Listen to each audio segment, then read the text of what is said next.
Behold, worms. You look down, you can see the cross. I see. Okay, okay. Ah! Oh, no, no, we're dead.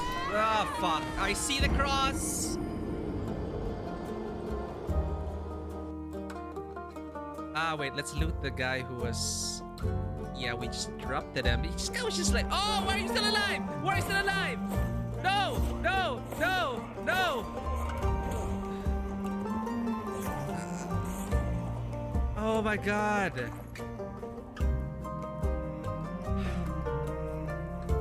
Come on, man. I thought I stabbed you in the neck.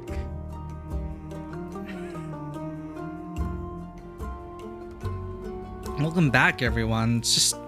PC was being weird. Like, every time I would Alt-Tab, Discord would disconnect, the stream would disconnect, and those two would stop working. Like, the internet would just stop working after Alt-Tabbing.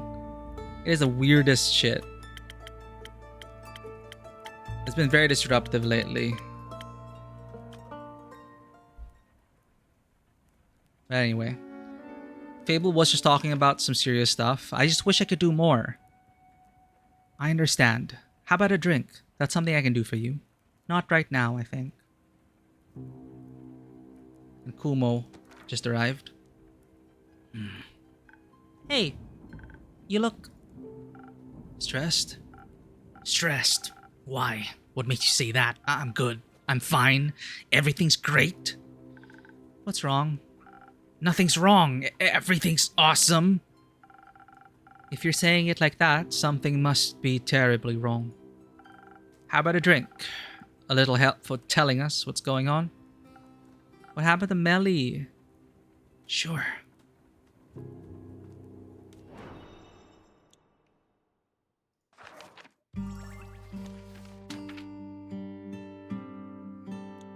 Is that Charisma 3? Spoken Heart?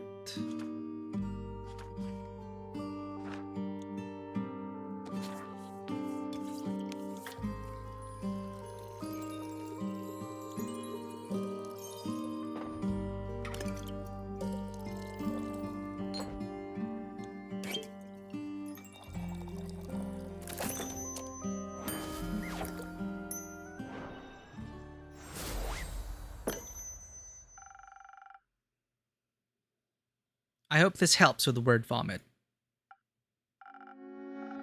It does, a little bit. Thank you. Anytime. So, what happened? Nothing, really. Much. At all. I was just taking a stroll. Trying to find Melina. Checking in on the people Fable asked me to check in on. Thank you for that. Yeah, after you helped calm me down last night, I'm glad I could help. So I was, taking a walk around the outskirts of Themis. A walk is good, right? Right, so good. I even came across new people. A lot of them were echoes. Did you talk to them? Of course not. I expected nothing else. That's peculiar, though. There aren't a lot of echoes on Gaia. There are now. Apparently the flood brought in a lot of primordial refugees. Not everyone's comfortable being submerged in water after all. And they say Leviathan's plane is a mess right now. Oh, I hope everyone has a place to stay. They're looking for places for sure. Some merchants are even offering them rides around Fesua and beyond. Like to Borkum, for example, which they advertise as the perfect vacation spot. It is. It's right by the Fesuan Wadden Sea. Very popular with travelers and retirees. I believe Una lives there currently, when she's not bothering me in my tavern. Awesome. I bet it's great there. I bet you can relax like nowhere else. You can. There's a wonderful Leviathan museum nearby too.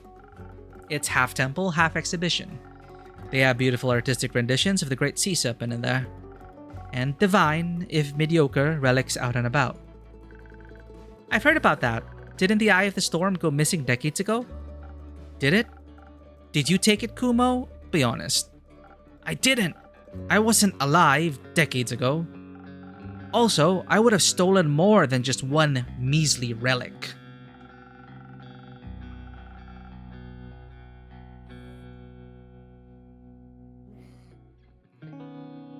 Thank you for the reminder, closed captioner. Closed caption should be back on. I hope they have been working. Sometimes I worry that they just don't enable. Okay, it's enabled. Closed captions are enabled. Maybe you should stop by and carry out a little burglary to take your mind off things. They've got wonderful mocktails too. Great. I'm sure my parents would love that. Your parents? Like, they're ghosts? Was Tuat also flooded? Unlikely. I don't think souls can leave the upper world so easily. Upper world? You're right. It would be difficult for ghosts to make it out of Tuat and into a mocktail bar. We're a mocktail bar? But being Gaian tourists is a lot easier to do when you're not actually dead. I'm sorry to ask this of you, but you might have to elaborate a little bit more. It's simple. My parents aren't dead. What? I saw them with the merchants near Themis, booking a carriage and an all-inclusive boat journey to Borkum. They were going on about how they had a positive outlook on having to leave the primordial sea. How it was like a free vacation, a blessing in disguise. Good for them. But didn't you see them die? No, I just saw a burning village, and I couldn't find them anywhere. That foolish conclusion was all mine. So they didn't die? They just left. Yes, that probably hurts more. Huh. I'm sorry, Kumo. That's awful. Long lost tourists. That's awful. It's a new kind of awful, for sure. How stupid of me to think them dead. Should have thought that only the claws of Tuat could make them leave me.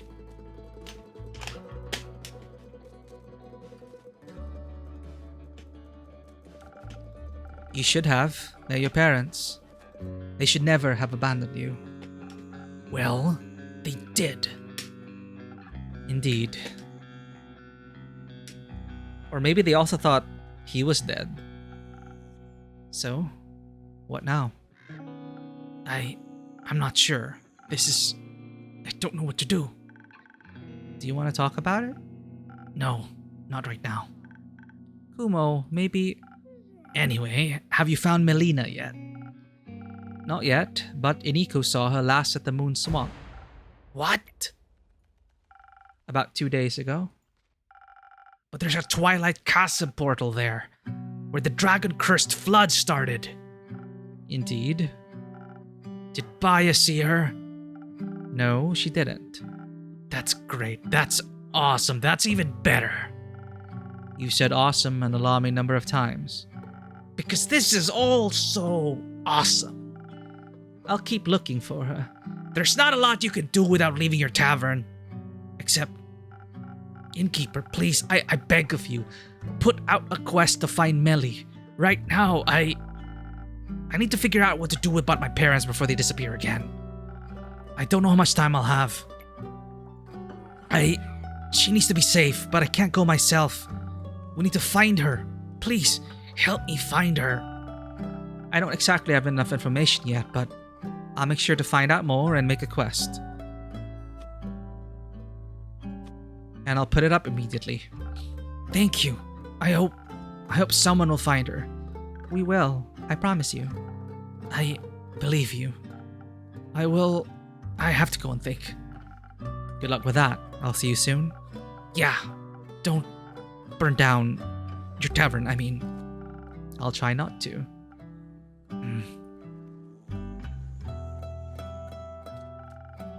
Someone's worried. Of course he is. Do you really think Melly's okay? I do. She's smarter than anything she could encounter. Yeah, we are back, Dewata. Welcome back. Sorry about that. Again, I was having some weird tech issues.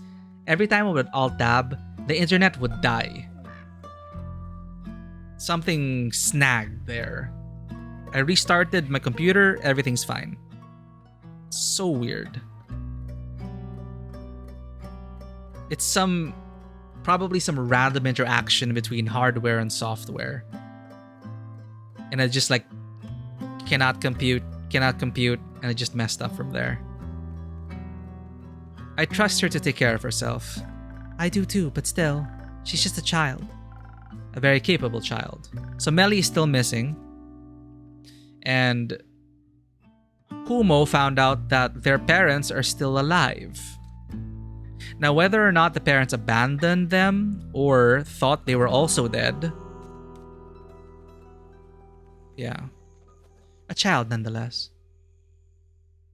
When are you doing the raids? Well, I doubt we're gonna finish this soon. We'll see. But after we finish Tavern Talk, we finish Elden Ring. We just finished Elden Ring. So we have a free schedule again. So I might fit in the raids because I do want to do raid stories and MSQ on stream. Because the raid stories and MSQ seem to be quite awesome. So, you know, they're part of the whole, the grand scheme of the MSQ. So I'll probably find time to do it. But I will be busy I won't be here next weekend. So I won't be streaming next weekend. So if we finish Tavern Talk today, then Tuesday will be free. I'll let everyone know for sure. But I would love to like do this. I would love to stream the raids as they come out, and maybe the MSQ as they come out. Maybe I'll try to make that a thing, depending on what game releases are there. A child nonetheless. Wherever and however she is, whether she was just watching the sky or trying to unravel a mystery, she might need help. Yeah, that's what I'm thinking though. Like, it was fine when we binged everything. Yeah, we could have done it a bit earlier for sure, but it is also nice that we got to continue the whole thing. So please give me that quest. Pardon? Please give me that quest right now, so I can find her. No, it's not for you. No, it's not done. That's alright. I already know both of the rumors, and I know Melly well. I think I have enough information to find her. And I don't think we have time to be pedantic right now. There is a certain way things have to be done. Okay, that's weird coming from us. Your way? So Fable's, let's say Fable's the protagonist who will save the world, right? They're gonna go against the code of this world. Yes, I'm sorry, but it's just how things are. Because you made them that way. Fable, listen. If you rush into this, you'll be putting both Melly and yourself in danger. You just told me not to worry about it. How dangerous could it be then? Well, weren't you encouraging me to go on more adventures just a week ago? Or are you only okay with me leaving when it's something as small as some snails? I just think something like the flood must have been caused by a massive force. Whether worrisome, purposeful, or neither, it's certainly not harmless. And you don't have a lot of experience with adventures like this. Or with different planes. What if she's in the Twilight Chasm? You need to level up before you stand a chance against true nightmares. Here we are again with the game terms. Maybe we can get another quest from the farmers. Their fields must have taken a lot of damage. Archie needs cheering up too. Don't patronize me. Oh my god. They're fighting against the game. Don't patronize me. I simply don't think you're ready for this one. Why are you being like this? You always say I should get out of my comfort zone. You encourage me to change, to grow stronger and braver. And now that I do, it's suddenly wrong? I'm not saying it's wrong. I'm saying the timing isn't right. And why do you get to decide what my timing is? Why should I leave my comfort zone, but once something's out of yours, it's a mistake? Things aren't that simple. I know. I lived for over 100 years. I know that things aren't simple. I also know that they don't change by pretending they aren't there, or by pretending they're not missing. Think what you might, the quest hasn't been put up yet, so it cannot be taken. I don't need some parchment. I don't need some sheet of parchment to find her. Just make me a drink. We have no choice. No, think about this. Think about this. You might damn both of you this way. You're going to look for someone no one has seen in several days after a giant disaster. She could be anywhere, including in a realm of nightmares you know nothing about. You've never even encountered bleak stalkers, and they'd be the least of your worries there. There are adventurers here who have faced things worse than this, who will have a much higher chance of bringing her back safely, along with themselves. Is this your way of saying you won't make me a drink? Just let it go. Let someone else handle it. So they get hurt instead of me? That's not what I said. But it's what you meant. You don't know what's awaiting you out there. But you do. Please just stay. You can't keep me here forever. Why not? Because I made up my mind. And I've made up mine. I'm not giving you the quest. I'm not making you a drink. Okay, I don't need a drink. Don't be ridiculous. Going on an adventure without my help is reckless at best, foolish at worst. I'm not going to sit around and wait while other people suffer. Not if I have a chance to help them. I'm not like you. You're right. You're not. You have no idea what you're getting yourself into. I know I'm going to find Melina. I don't care what it takes. And I'm not going to let anyone stop me. Not even you. Fable. Well, maybe I should have been more honest. After all, they've always been honest with me. If I had just explained everything to them. And now they're going to run towards their doom just because I can't. Because we can't leave the tavern. I think we established that already. No, I don't want to think about that. Not sure what to do with those rumors now. Guess I'll just hang on to them. Well, I better close up for the day. Or put up the quest still. So others can help. Oh, we only have 2. We don't have all the completed. We don't have all the parts. NPCs getting awareness in the buggy game, wishing to save the princess.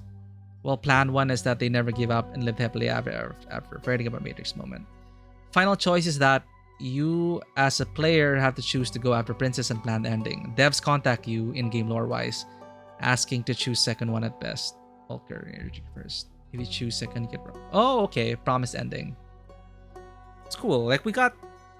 Like, I'm pretty sure there... Doki Doki wasn't the first, but Doki Doki was the first visual novel I played that broke those walls. And I'm sure a lot followed after that.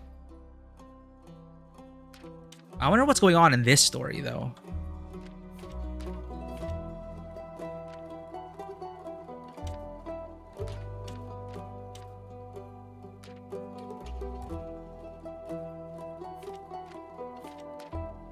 We don't have... Oh, we have 1 here. An unusual amount of undead seems to be haunting the West. Undead snails are being accused of eating crops. This, apparently, poses a problem. The trees of the Pale Woods are complaining about undead chewing on their roots, branches, leaves, and anything they can get their teeth on. Undead don't seem to think often. They act like pack animals, always following some sort of leader. I wonder if they hold elections. The vegan dead. The Pale Woods and its surrounding areas have been plagued by undead lately. First, undead snails scavenging crops. Then, humanoid cadavers gnawing away at the forest itself. The local plants can't catch a break. No one knows why they suddenly hunger for the local flora. Some brave adventurers, preferably experienced with the Exanimate, should look into this. Exanimate? Interesting. I never heard that word. This is the only quest we could put up. You get pleased by character thinking that you're going after the true ending. Well, devs only say that you isn't there and the game will crash. Yeah. And it's just that. It's just not finished. And devs are like, I'm sorry, it's just not finished. It's just not there. And that's kind of sad. You just have to accept that loss then. The pen and the sword.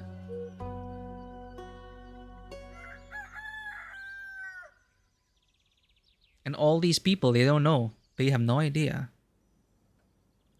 This guy just lost his best friend. Hello, brave adventurer. Welcome back to my tavern. Hello, innkeeper. Thank you dearly for your hospitality the other day. Not being alone after all that happened. It really helped. I'm glad to hear that. How are you doing? These past few days have been quite eventful. I'm alright. I think. I'm just trying to keep myself busy so I don't have the time to think about the things that happen. Understandable. Losing a loved one is always tough, and healing takes a lot longer than you'd expect. I fear you might be right. Are you perhaps speaking from experience? I've been doing this job long enough to witness countless adventures passing through my tavern. So Fable will end up saving the world, I feel. Some of them return, some don't. But they always leave someone behind, mourning. I see. Does it get any easier? Yes, it does, eventually. That's good to hear. Then not everything is hopeless. Distraction is always a good approach, though. I think I know what you mean. I've been writing a lot the last 2 days. I want to hold on to every memory I've made along the way, and especially to Theo's last moments. I thought going on an adventure would be like the books I read as a kid, but it's not even remotely similar.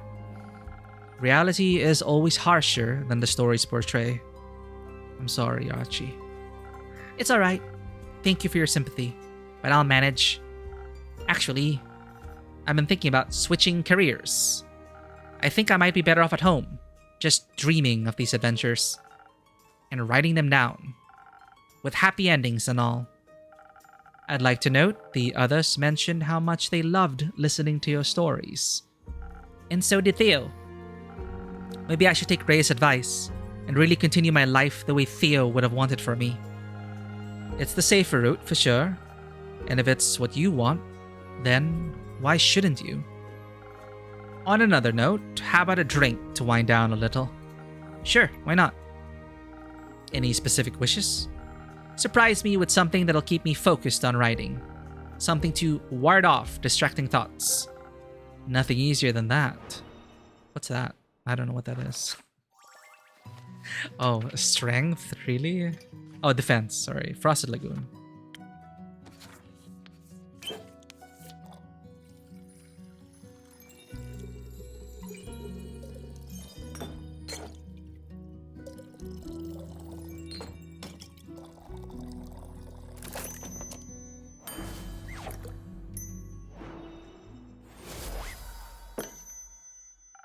A drink for the upcoming best-selling author.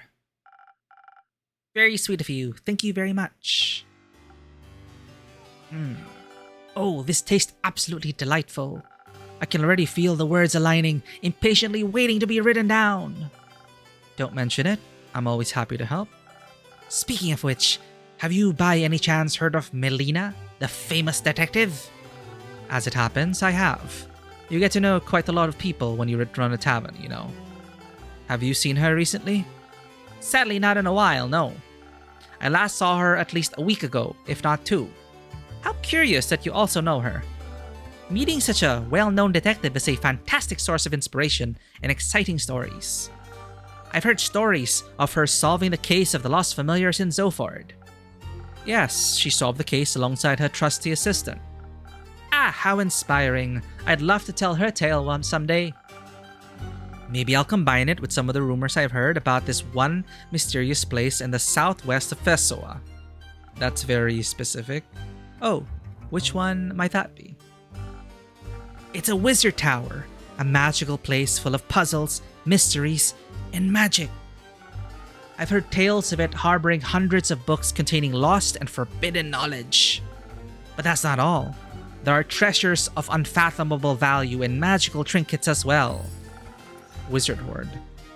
What an exciting thought for a young detective to stumble upon a place like that. Definitely a story I'd read. Promise to send me a copy, please. Oh, but of course, I'll deliver it to you myself. You know, even if we might be a few years apart, seeing her reminded me of my own childhood. Sure, the circumstances are completely different, and I was never allowed to wander off by myself, but she seemed a little lonely, just like me back then. Always looking for my own adventures, though she found them in the real world while I relied on books. But I'm glad she found an assistant to keep her company. The life of a detective can certainly be a lonely one. I mean, I also had Theo to keep me company, but it doesn't matter anymore, does it? I hate to be the bearer of bad news, but, well, Melly has been missing since the Twilight Flood. No! Tell me you're joking! Sadly not. I'm sorry. No, that can't be. I really hope nothing happened to her. She's so young, so small. What if she also Now, there's no need to panic just yet. Easy for you to say, isn't it? Your friend didn't die in your arms. You didn't have to witness his life fade away from his eyes. He probably struck a nerve there. We probably had to do that in our past. ... See? Don't jump to conclusions, Archie. There are no clues indicating what happened to Melina. We shouldn't expect the worst. She might be small, but she's tough. Trust me. You're right. Sorry. Let's hope for the best. I couldn't bear writing another tragedy.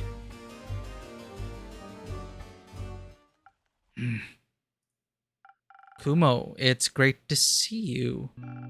I've solved it. Solved what? My parent problem. I've solved it. And how did you do that? It's simple. I'm here to ask you to write up and hand out a quest for me. A quest to find them. And to kill them. What? Sorry, did you say kill them? Yes. Why do you want to kill your parents? Isn't it obvious? Can't say it is. Their death is what set me on the bleak path that is my life. It led me towards my destiny, my purpose, which would be stealing, revenge, edginess, darkness. Of course. Now that they're back, it's messing up my aesthetic purpose. Right. So I must take destiny back into my own hands. Why not talk this through instead? Talking doesn't solve anything. Might make you feel a little better and less murderous. No. I must embrace who I am, and for that, they must die. So please, a quest. Have it done. Quickly. As you wish, I'll set it up for you. What? We're just gonna go ahead with it? Thank you. I shall leave you to it. Before you go, how about a drink for the road? Maybe one that'll have you talking about something other than killing your parents? Yes, I shouldn't allow them a warning. So I must be deceitful about my feelings. I'll see what I can do for you. Is this when you can like mess up a drink for him? That's so weird. You're gonna... Oh, faking their death. The only solution to your parents faking their death is to hire a hitman, clearly. What is going on?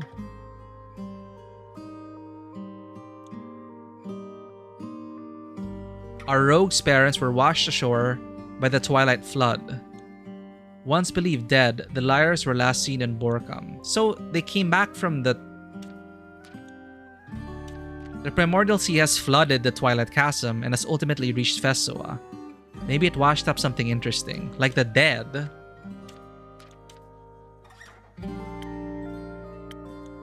Who's doing Raiders of the Lost Archives?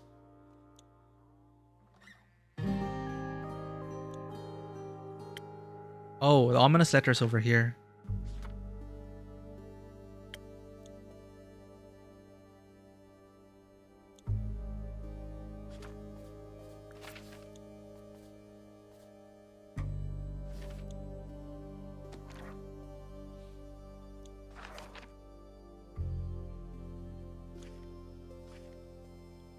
What if we just go autopilot and keep making these drinks? Would it make a difference if we like botch this drink and he doesn't have the words? Or maybe he needs the words to fix this probably a misunderstanding. They both probably thought either party was, the other party was dead.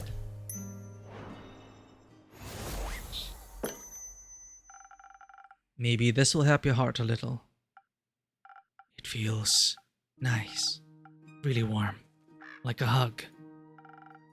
Do you need a hug, Kumo?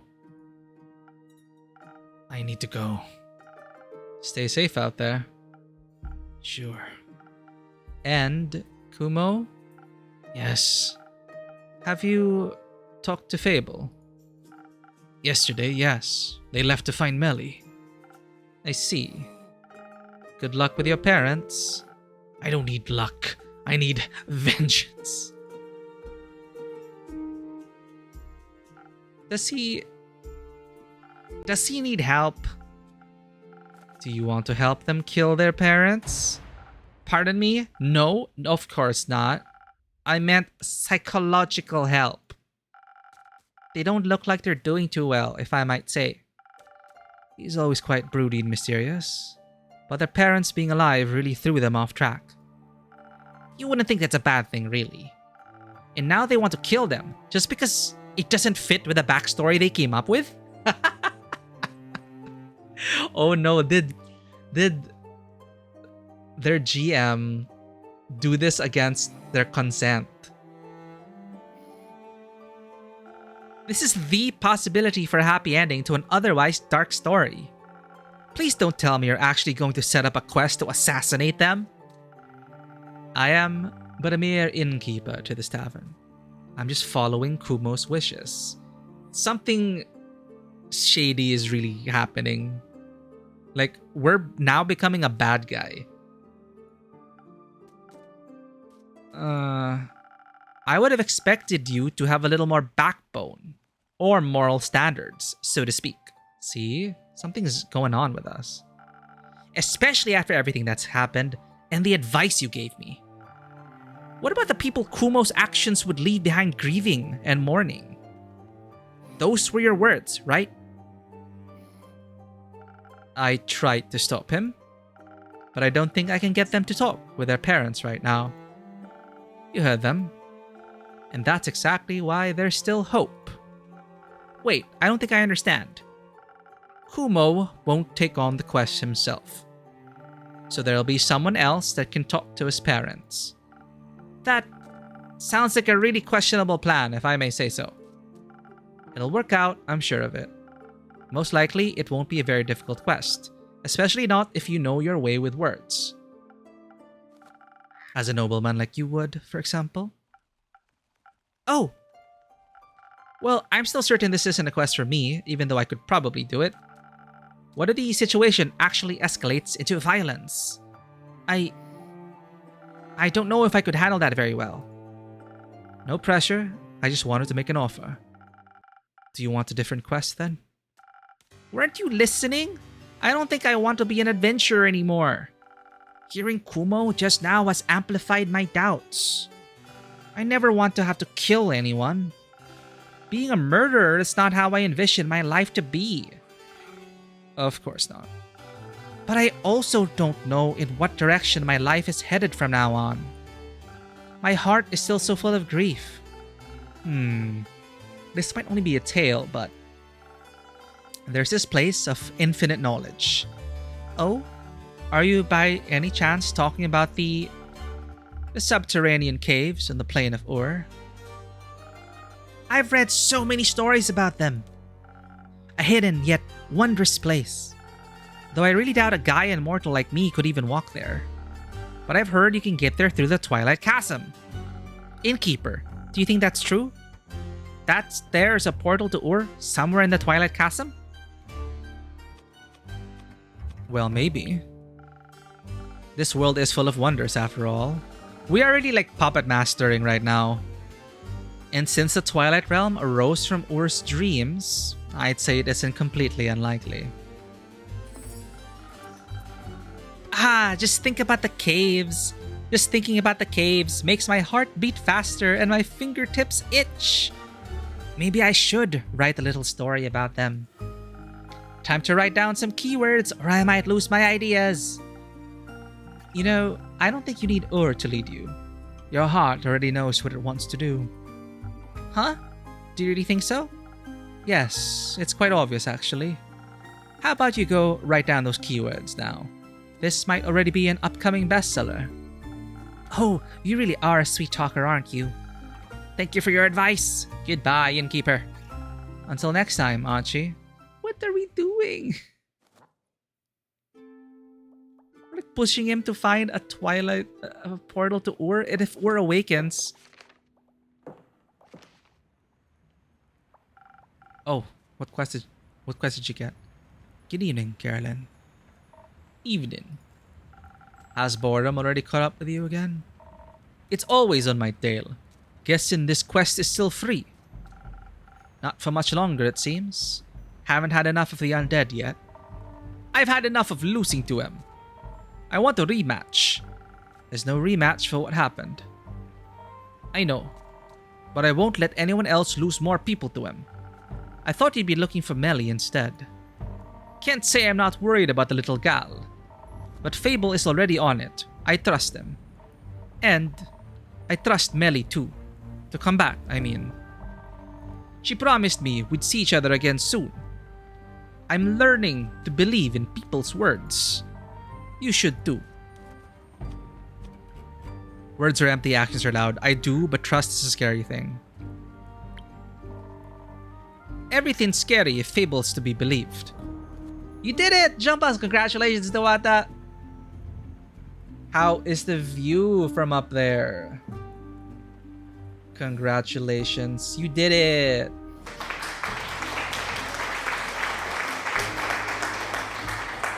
I should definitely add a better cheer, better applause thing. I swear, it's more enthusiastic than that sound alert sounds like. But congratulations, Dawata. You sent a pic? Okay. I hope my Discord doesn't bork. Okay, we're fine. Something's just weird with my... Like last time I was on... Like when we were playtesting, my Discord went berserk at one point. Look at this view. Ah, what a lovely day. Oh, that's that video. Whoa. What is this? What is this giant chasm? I never... What the...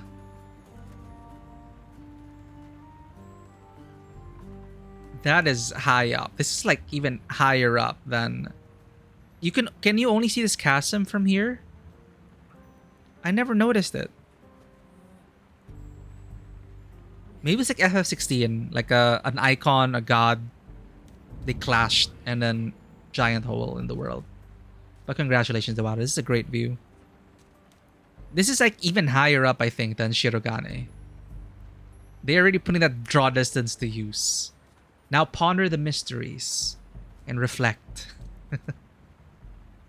Thank you for showing this, Dawata. Congratulations again.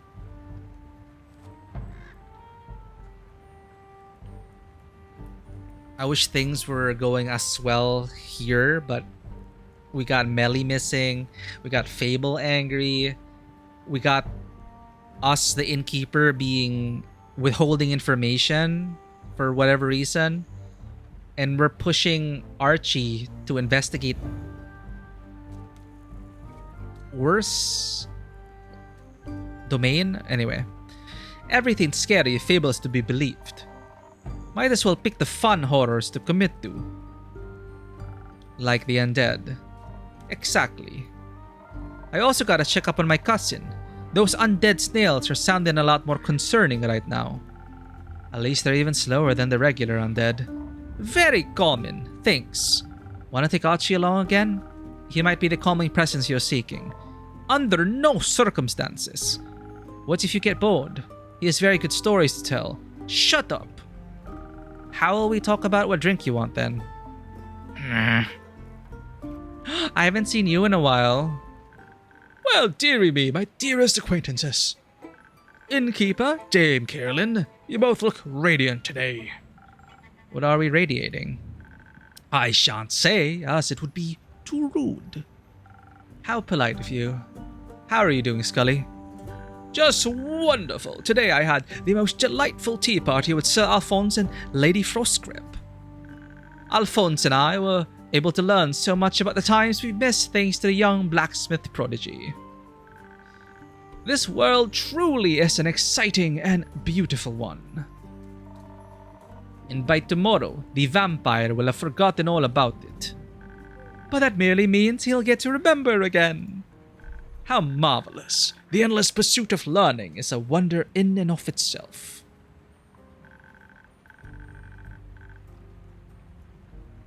Looks like the rain came near, but it's still colder due to clouds. Want to share a reaction if someone got into the rain after 40 plus degrees Celsius. Liquid gold falls from the sky. Paul Modi was right. This is what it means? Okay, because I don't know the translation. Is this the translation?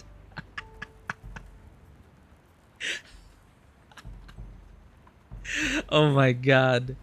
That's adorable. But yeah, let's only welcome the rains, right? Hope the heat's not too much now. I can totally relate to the feeling now.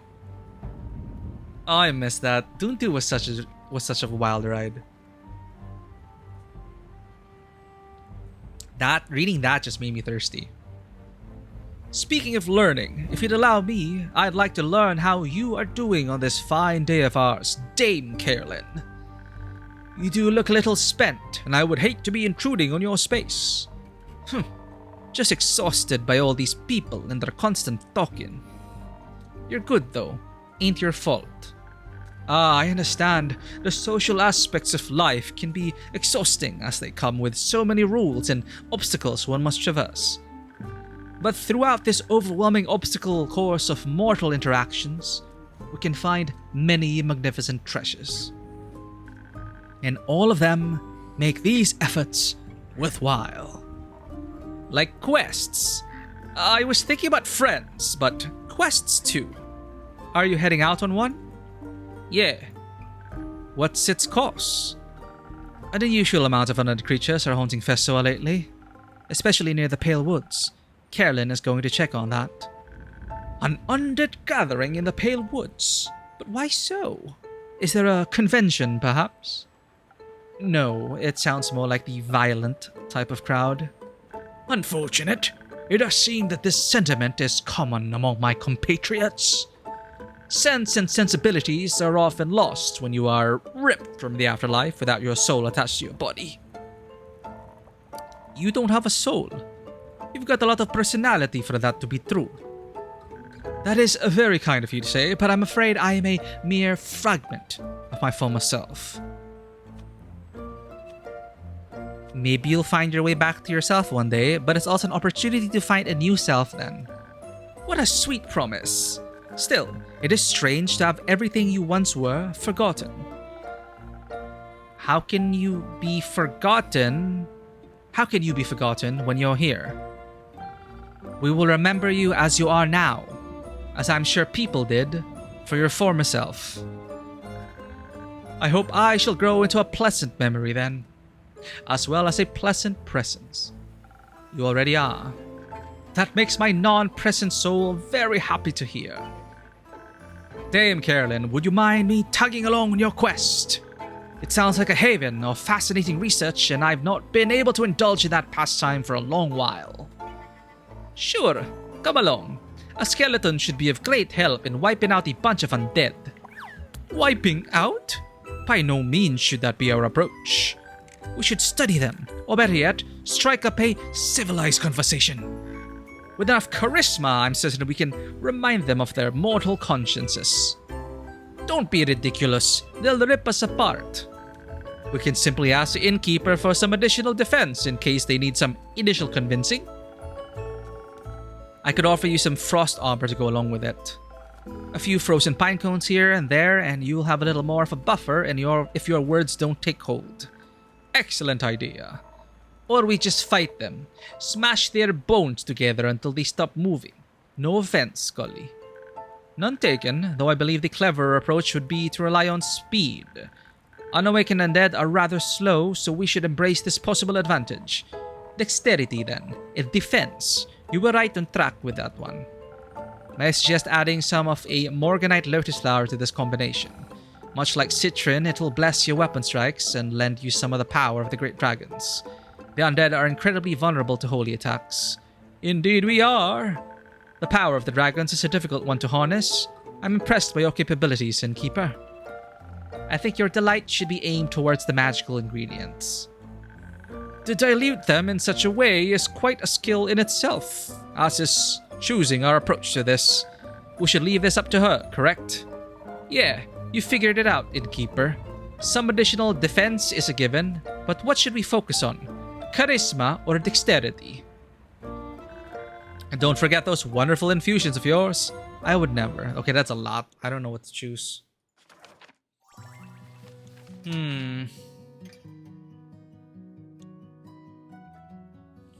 I guess I'll just do charisma again.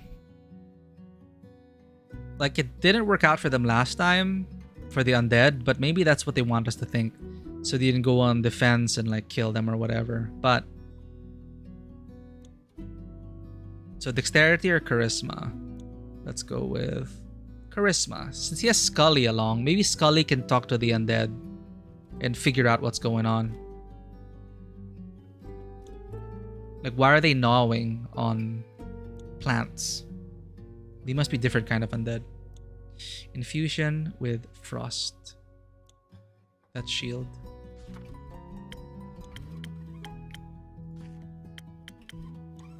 Frozen pine cone.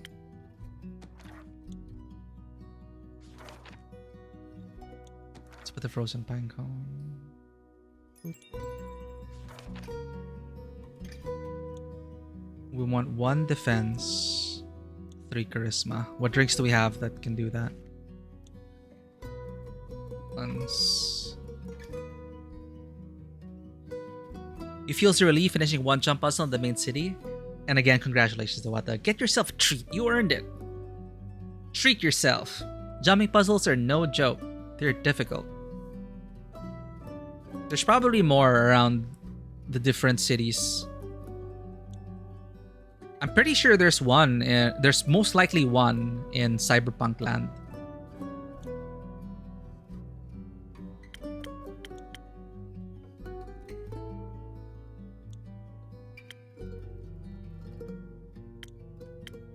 What fulfills 3 charisma and 1 defense? Ah, Spoken Heart.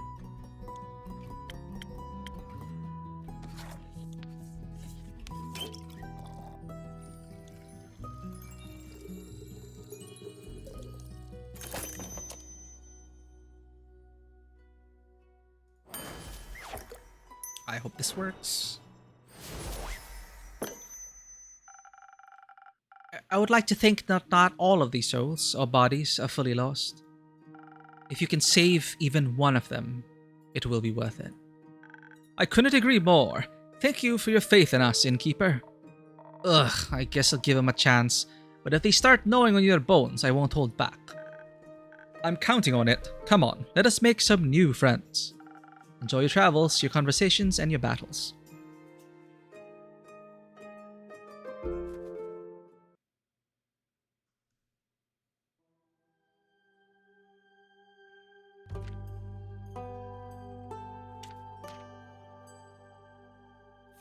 The Missing Wizard of Morlia has always enjoyed some puzzles, traps, and other means of trickery.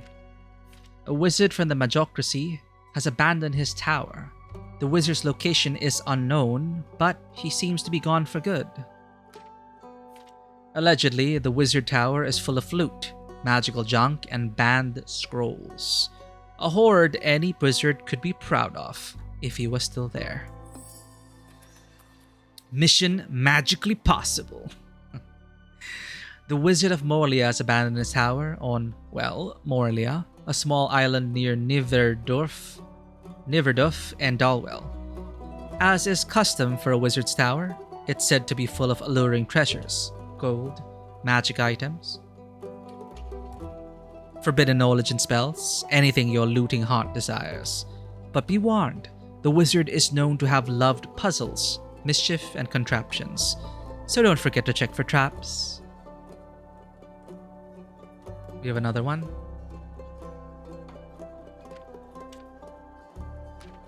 The primordial sea has flooded the Twilight Chasm and has ultimately reached Fessoa. Maybe it washed up something interesting. Our rogue's parents were washed ashore by the Twilight Flood. Once believed dead, the liars were last seen in Borkham. The only solution to your parents faking their death is to hire a hitman, clearly. Fingers crossed this will pass through youth protection. The Parent Trap. The Twilight Flood brought more to Fessoa than just the waters of the Primordial Sea.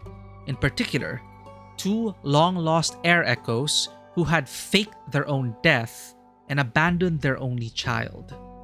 Now, their kid is out for revenge and longs to have them killed, as the fate of tragic backstories wills it.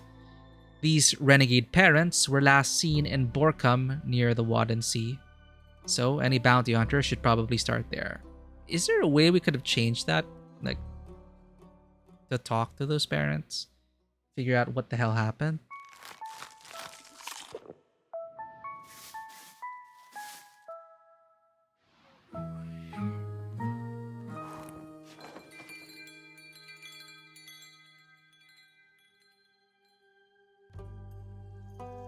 In Pursuit of Entropy, 21st of the Astral Moon.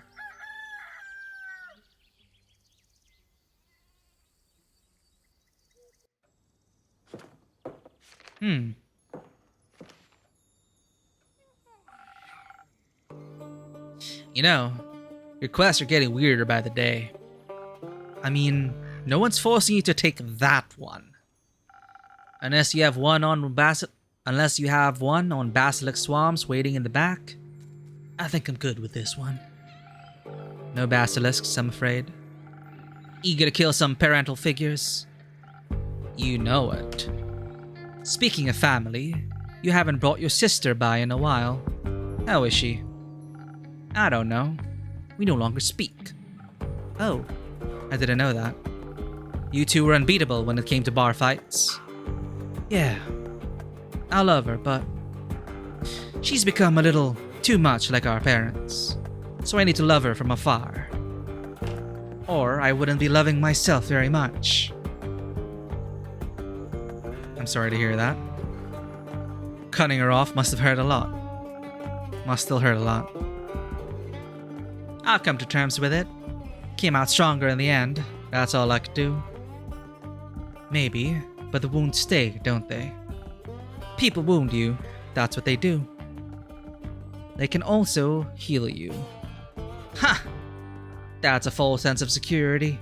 Eventually, it all falls away. Not everyone is doomed to become your enemy, including yourself. And I think you're doomed to say the weirdest things possible whenever you get the chance. It's a blessing, not a curse. If you want to see it that way. This rogue guy got any siblings? None that we know of. The parents kind of faked their deaths, abandoned him when he was very young. They haven't exactly been writing postcards.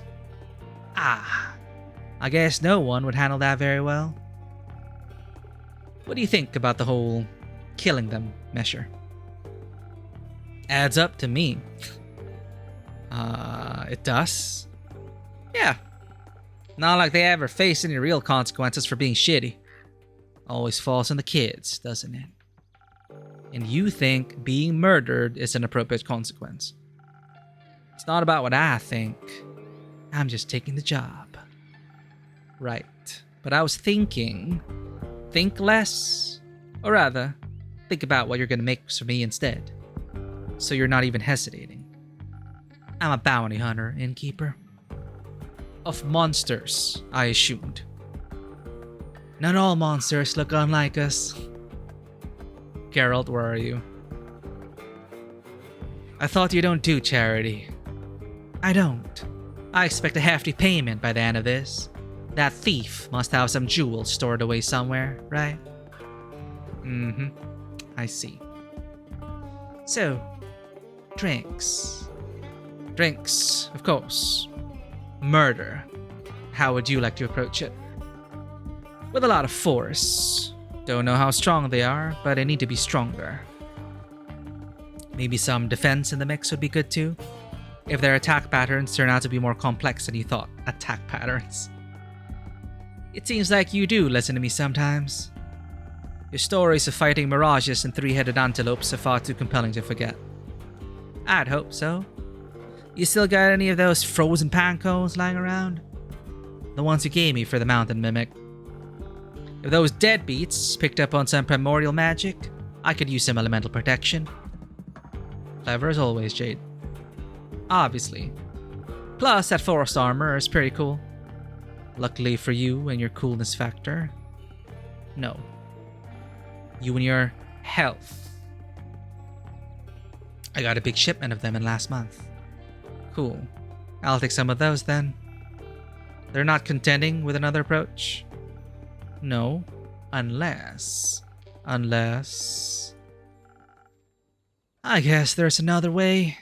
Is there? Listen, some things are unfixable. I'd saw both of my legs off before I'd ever talk to my folks again. But this wound is fresh. It could be possible to delay the inevitable.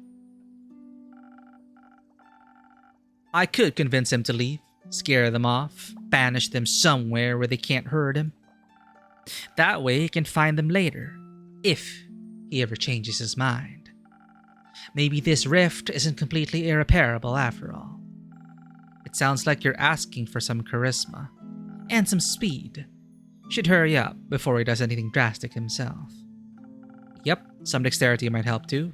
You never know how they could react. Might have to dodge some blows. I have a feeling the parents also thought he was dead. And they all had edgy backstories. Our child was killed. And they went off and did some adventures.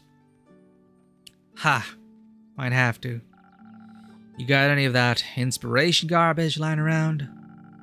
I'm not so good with words when it comes to situations like this, and then I might have to inspire them to be a little less awful. I could offer you either thunder sage or honey flowers. Whatever flavor you prefer. You choose. About it all. Charisma, dexterity, inspiration. It's the less violent route, but it's not what he asked for. So I won't complain about a strength and defense mix either, as long as you throw the frost armor in. I think my decision about this will be tinted by my own experiences. So please, a little help. Always, Jade. Thank you for asking. And make sure to leave Onyx some leftovers. She's thirsty. Okay. Inspiration it is then. 3 charisma and 1 agility. As long as it has 3 charisma and 1 agility.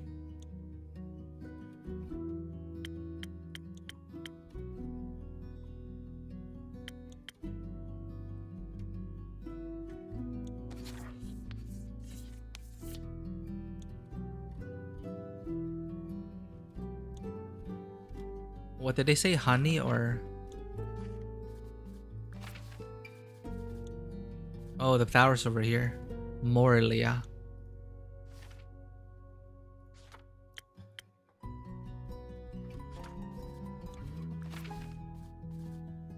Parent trap's over there. 1 and C.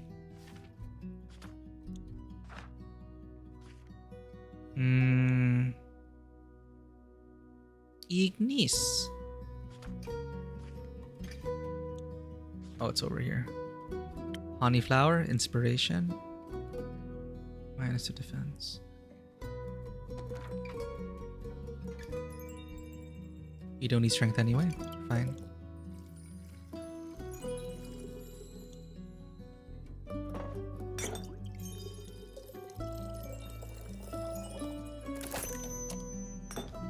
Thousand wins. That is 3 agility, 3 charisma, 1 agility, and inspiration. 3 charisma, 1 agility. Okay. Inspiration.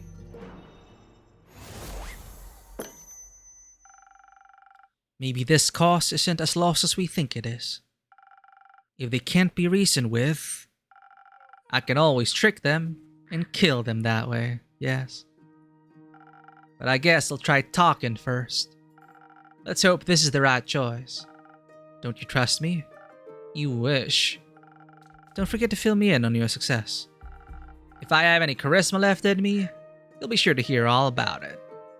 Until then, don't tell him what I'm doing. I shall keep the secret between us. You do love those. Typical Fae, I guess. We're Fae? Don't take too many names while I'm gone. I wouldn't dream of it. Names? Fae? Don't take too many names? Nah, man. You gotta be careful with that ethereal bamboo. I mean, it's super cool and all, but if you cut in the wrong way, it's gonna charge up and... whoosh! Gone you are, sucked into the ethereal weave. Oh, well. You know, like those fishies that'll kill you if you cook them the wrong way. Fish? Yes! They look like balls with spikes. Don't know about the name though. Do you mean pufferfish? Sea urchins. Pufferfish. That! Whoa, wait. You're also here, lol. Sure am.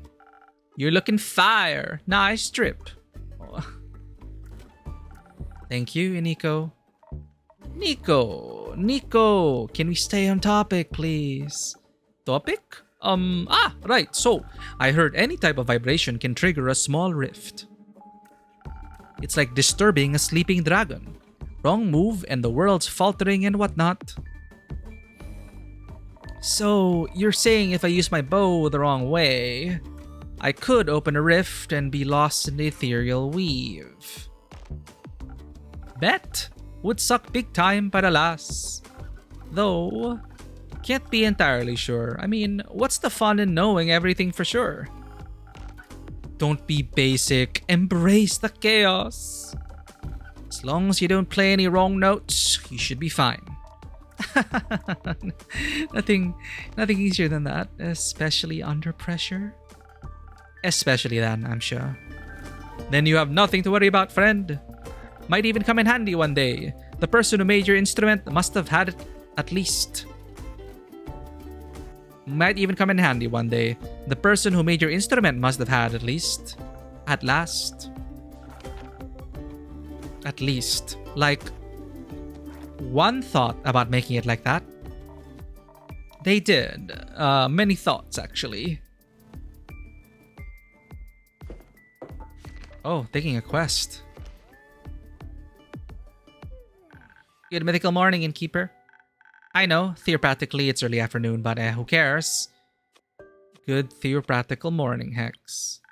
Almost there. You forgot the mythical. Good mythical theopractical morning. Better. Okay, listen up. I found this little leaflet on your notice board. And I saw you're finally sending someone out to investigate that abandoned wizard tower. And I just decided that someone is me. I've been wanting to see what's up there for a while now. Talk about good timing. Did you say Wizard Tower? What's the tea? Well, there's an abandoned wizard tower near Niverduff on a small island called Morlia. Ah, the one with the worms. I think you can find worms in any ecosystem. That's what they want you to think. Sure. Either way, no one has seen the Wizard of Morlia in quite some time. So they say. And I've been dying to know what he might be hiding in his tower. I bet lots of explosives. I'm more hoping for scrolls of ancient magic and semi-cursed objects. Oh, and of course, books of forgotten knowledge. Rumor has it he left behind quite the hoard of peculiar trinkets. Surely, after all, as it states in this leaflet, traps, puzzles? Must be something very valuable hidden in there. Maybe even the key to immortality. Or they were bored. Admittedly, I don't design puzzles when I'm bored though. I blow things up. I love when things go boom. Same. You know what? What? I think you should take me and Voyboy along. Listen, you say trinkets and I'm all in. I mean, the entropy we'd create if we traveled as a trio would be immaculate. We'd be able to tackle the wizard's puzzles and deathly traps with wits and violence and music. You have my lockpicks and my hagium. Maybe the ethereal weave could even help. Ethereal bamboo, huh? But an ethereal weave escape would only work with Chabion silk. Huh? The ghost spiders of Chabion use their silk to spin the weave. Good thing that these strings are made of Chabion silk then. Great! Then we can use your hagium as our plan C escape plan then. Should the wizard be at home after all, or foster any monsters in any traps, your hagium will be our way out. By dipping into the ethereal weave. Don't worry, it's like dreaming, or teleporting. You'll just have to find your way back out. We'll manage that. I'm a master teleporter. And I'm sure our innkeeping friend here has the right drink for you. Perhaps something that'll give you some brain cells. And quick reflexes, so I'm hasty and can easily evade traps. Good that I don't need help with either. But shouldn't we be able to fight back fiercely in case something's lurking in the tower? Lots of traps probably means lots of fire, so fire resistance would be helpful too. Fighting sounds good. I'd love to kill something, but I hate making decisions. Iniko is not opposed to violence and loves blowing things up. Even, or maybe especially, without any reason to do so. Lately, they seem to realize that being dependent on a team isn't half bad. It can even be fun, especially when some equally chaotic acquaintances keep you company. Yeah, the chaotic energies. Off the charts here. I think the innkeeper should decide what to make. Okay, so something strong to barge in and fight our way through paired with fire resistance to survive lethal traps. Or something for our brains that gives us focused infused with haste. I'll see what I can do, but don't hold me responsible for whatever ends up happening. We would never, ever. What should we make for them, chat? They're delving into a wizard's tower. I feel like that needs smarts. I'll give them smarts. 3 intelligence, 1 agility. Silent owl, infusion, haste.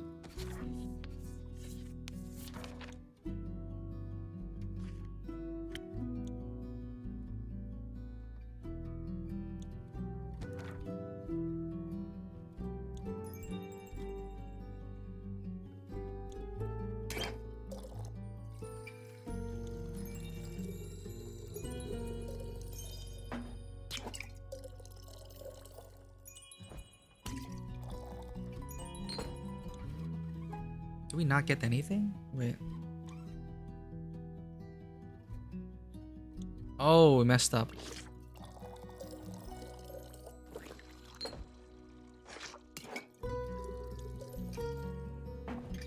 1 agility.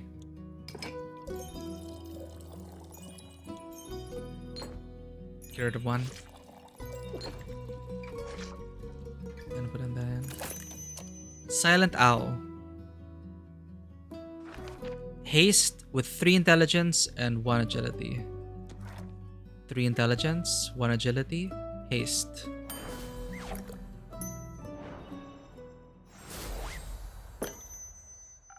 Here you go. Brains and quick reflexes. Thanks! I'm sure this will be of use for solving puzzles and evading traps. I'll be sad if not one single thing explodes. Explosions could damage all the loot. But maybe afterwards we could light a little fire? You know what we should do? What? We should take Jade along. She'd definitely be interested in the treasures too. An additional blade couldn't hurt.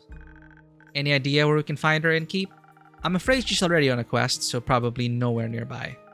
That's fine. We'll poach her. Good luck. Thank you. We shall return with a story worth telling. I can't wait. Bye, loser. What did I do? Bye, loser.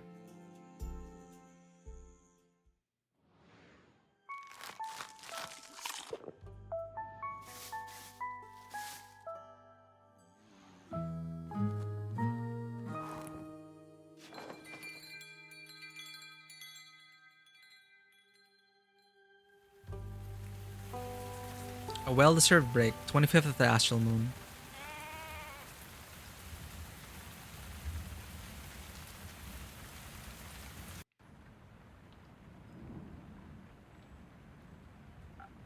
Hello, Windkeep. Look what I found. Looks like a rare specimen of Archie to me. I'm one of a kind. Oh, you two know each other already? Of course you do. You know pretty much everyone in this city, huh? Of course I know him. He's quite the celebrity in town. Oh, I suppose I am. He's Zenith's most famous author. He even survived an assault by hordes of the vicious undead. Author? I guess I really am an author, yes. Bummer. And here I thought I could surprise you. How did you two meet? I think he spotted me in the street. Must have thought I had a lot of stories to tell, so he asked me if he could write my biography. What a unique way to call someone old. But she does have a lot of stories to tell. Archie? How many manuscript topics do you want to collect before you actually finish something? Well, you see, it's always important to collect ideas. Life itself is the best source of inspiration for any artist. Look at him, he's so eager to write. I just couldn't refuse that look in his big, sparkly eyes. Writing down ideas is so much fun. Not only for the detective's magical story, but also holding on to Theo's memories through writing is really helping me with his death. I can make sure the world doesn't forget about him. I'm glad you're doing a bit better now. Una, how come you want your biography to be written now? I don't really have a reason. I'm old, and I've seen a lot of stuff. Wouldn't it be sad if all that knowledge went to waste, right? It's not like you'll disappear any second now, is it? Of course not. I get it. A lot of terrible things have been happening lately. Don't be silly. We'll be fine. It's always nice to see It's always nice to see most of your friends return during times like these. Most of them? Stuff like this happens every few decades. It's completely normal. If you say so. Are you going to pay Archie accordingly, though? That's what I'm here for. I'm a pay him in drinks. And I could also use a little refreshing drink myself. Aye, gotcha. Anything specific you'd like today, Archie? Just the same as always. I drink to stay focused on my writing, to defend my brain against all those distracting thoughts. Coming right up. Frozen Lagoon. Frosted Lagoon.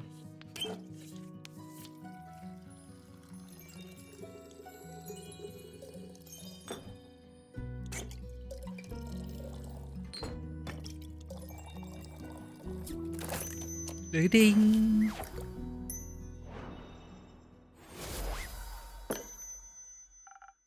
Here you go. A drink to boost your concentration. Thank you very much, dear innkeeper. Oh, this is delicious. I can feel an irresistible itch in my fingertips already. I'm always happy to oblige. So, Una, what's it for you today? Maybe something that'll give me enough strength and energy to tell this whippersnapper every little detail of my life. Yeah, that sounds about right.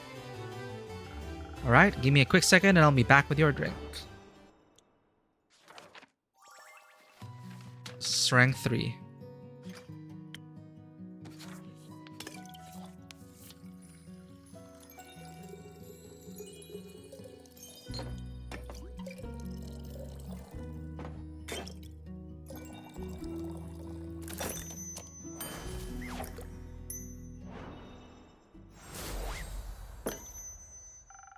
Some liquid stamina for the golden girl. Let's see if your skills are to be trusted, innkeep. Oh, Archie, I hope you're ready for at least 600 pages. That's a lot. But you already agreed, so you don't have a choice. And now, my dear Archibald, we'll begin with a write-in. Thank you for your hospitality, innkeep. I'll see you later. Goodbye, innkeeper. I'll remember to keep a copy for the book for you. Archie, there are experiences one must undergo in life to determine their future. Archie realized the life of an adventurer was nothing like he imagined it to be, and that's okay. Now he knows his desire for the pen outweighs that of the sword, and I'm very excited to get my hands on some signed copies of his works. Sign, please. Oh, of course. Very well. Goodbye, you two.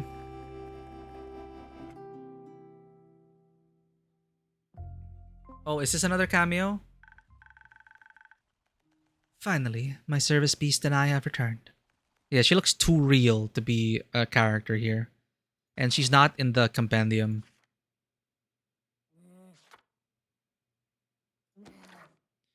Finally, my service beast and I have returned. Welcome back, Minthy. Good to see you, innkeeper. And, surprisingly, your tavern's dry interior. I thought you might be appreciating the dampness of almost everything nowadays. Maybe while underwater, but wheels and mud do not mix. On land, I appreciate structurally sound and smooth wood flooring much more than its soggy alternatives. That bad. You got kicked while you were on the tower? No! But if you come back, you'll still be in the tower, right? Even if you AFK there? You would too. Just step a few minutes past your tavern.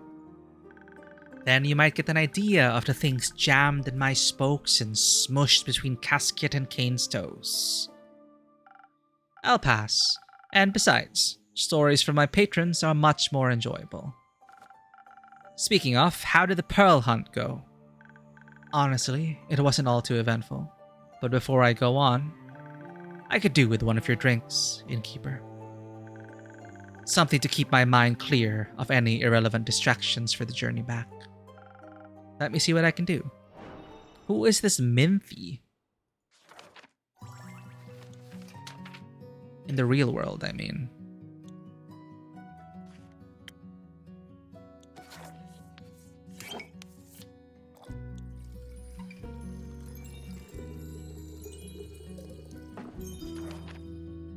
Oh, there's 3 intelligence, we're good.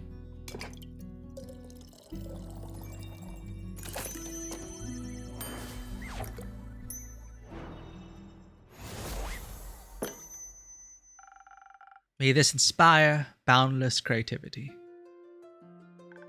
Just what I needed. I'm guessing she's a creative? If only I had a boundless supply of this drink while writing at my desk, so she's an author. Unfortunately, my establishment doesn't do deliveries. What a shame. But before we go on, I actually have something else for you. Ah, and here I thought I'd have to needle you for it again. The manuscript. What a pleasant surprise. My favorite kind. Here, a completely proofread manuscript, I hope. That's gotta be even more Easter eggs. I'd certainly hope it's completed. Since my retrieval and your proofreading have been such a long time in the making, yes? Right. Long in the making. You should probably wash that red ink off your hands before it stains your mugs. Oh, right. I was editing my recipes all night. Crazy story, actually. For another time, that is. I see. Maybe the writer and Minthy in real life had some issue like this before. I will say, it's good to have these papers back in my hands. May I inquire as to why you ask for them back now? I've decided to finally publish the book. What I've written about, it's very dear to my heart. And I'm happy to finally get to share my writing with the world. Minthy, the author. It has a nice ring to it. It'll be Mackenzie Catron Pichan, actually. That's the name drop. Let's see who this person is in real life.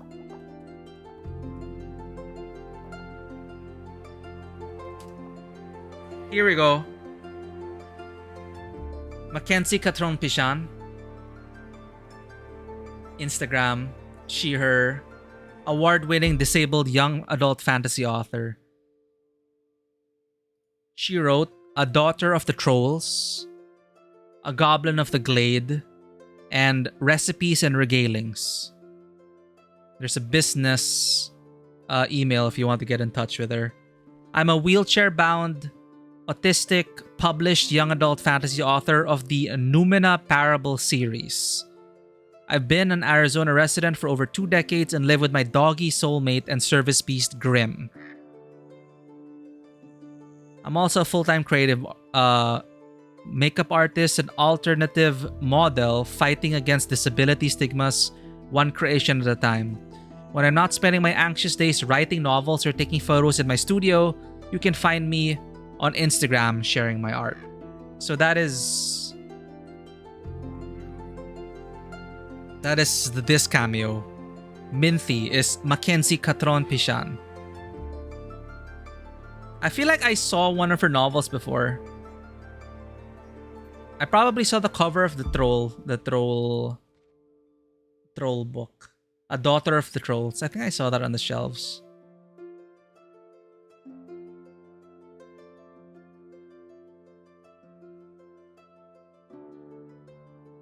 Published 2 years ago. It's part of a trilogy. Cool. So that's probably why the cover. It's probably the 3rd book. I don't think the 3rd book's out yet. So there's book 1 of 2. No, never mind. Sorry, never mind. No. I read it wrongly. An author of the Maidenship trilogy was... There's a blurb. I just misread it. So this is part of Numina Parables, book 1 of 2. A Goblin of the Glade. The book cover looks different. So maybe Minthy is writing another book. And the writers know each other, maybe.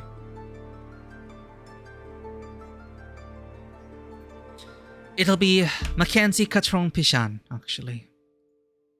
A very nice pen name. It was time I finally chose one. And something universal at that. Procrastination is a curse all of its own. Sure is. So, about the pearl.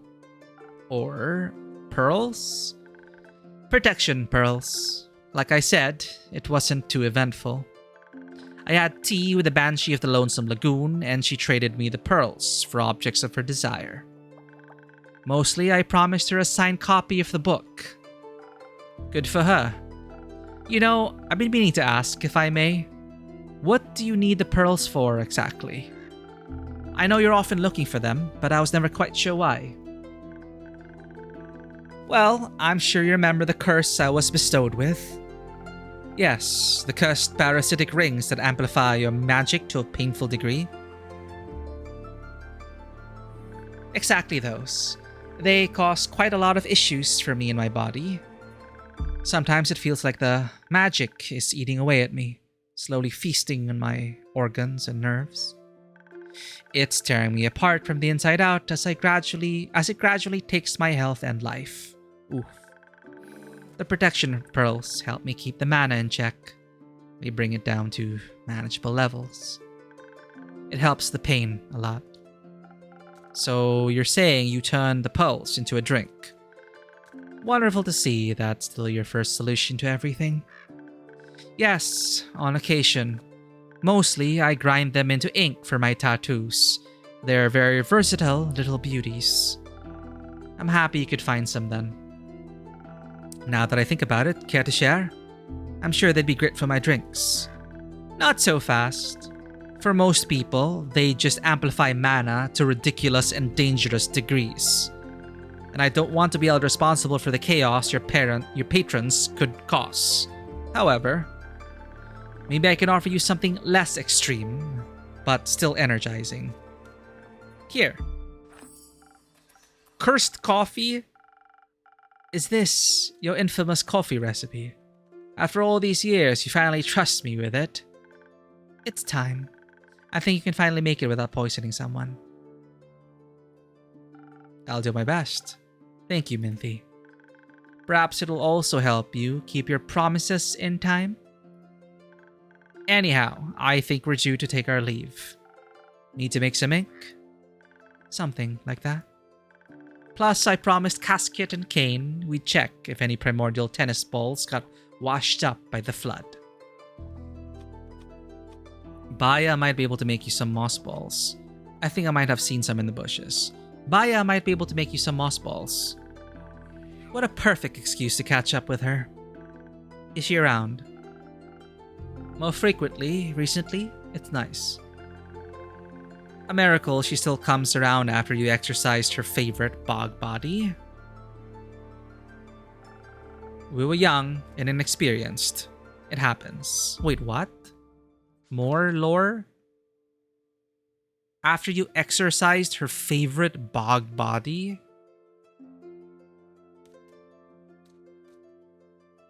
So we go back, way back.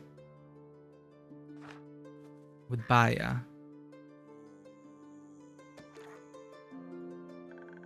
That it does. It was lovely to see you again, Innkeeper.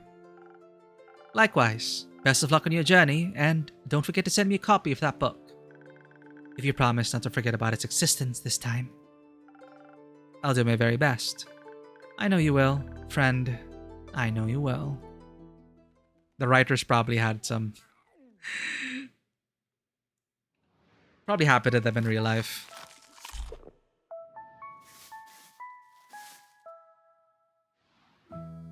Also a teaser, that cover, that she's writing a new book.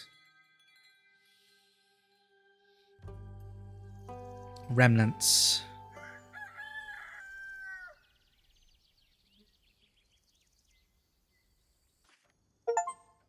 Oh. Uh-oh. Jade, welcome back. Was your quest successful? When have I ever failed? Well, you do look surprisingly unbloodied. Also, hello, Kumo. Kumo? Who's Kumo? That guy. New name, I'm guessing? No. No names here. Never had a name. Don't even know what names are. Am I just supposed to go along with that? You're supposed to make me a drink. Then we can talk. Fair enough. What can I get you? I've still got plans after this, but Onyx is pretty tired. So give me something that'll get her to keep up with my speed if I let her have a sip. Anything for Onyx.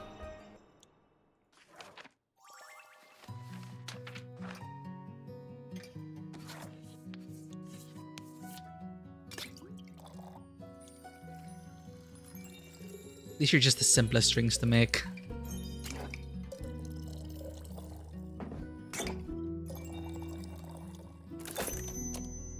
swift striker.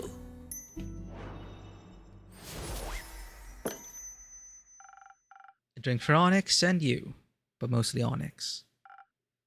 Not too bad, concerning to see you know me so well. Being a regular does have its perks. So, names? Let's start with a story first. You love those, right? You know it. I'll spare you the details of my journey to Borkum. Though I did miss the chance to make some extra money along the way. Everyone thought I was the right woman for their jobs. They helped me with the quest too. Squeezed a good description of the renegade parents out of some red dune merchant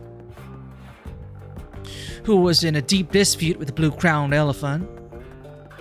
I'd love to hear that story, actually. Not my problem. Asking a couple of pointed questions got me to the inn the deadbeats were staying at. The problem with people is, can't exactly kill them in broad daylight.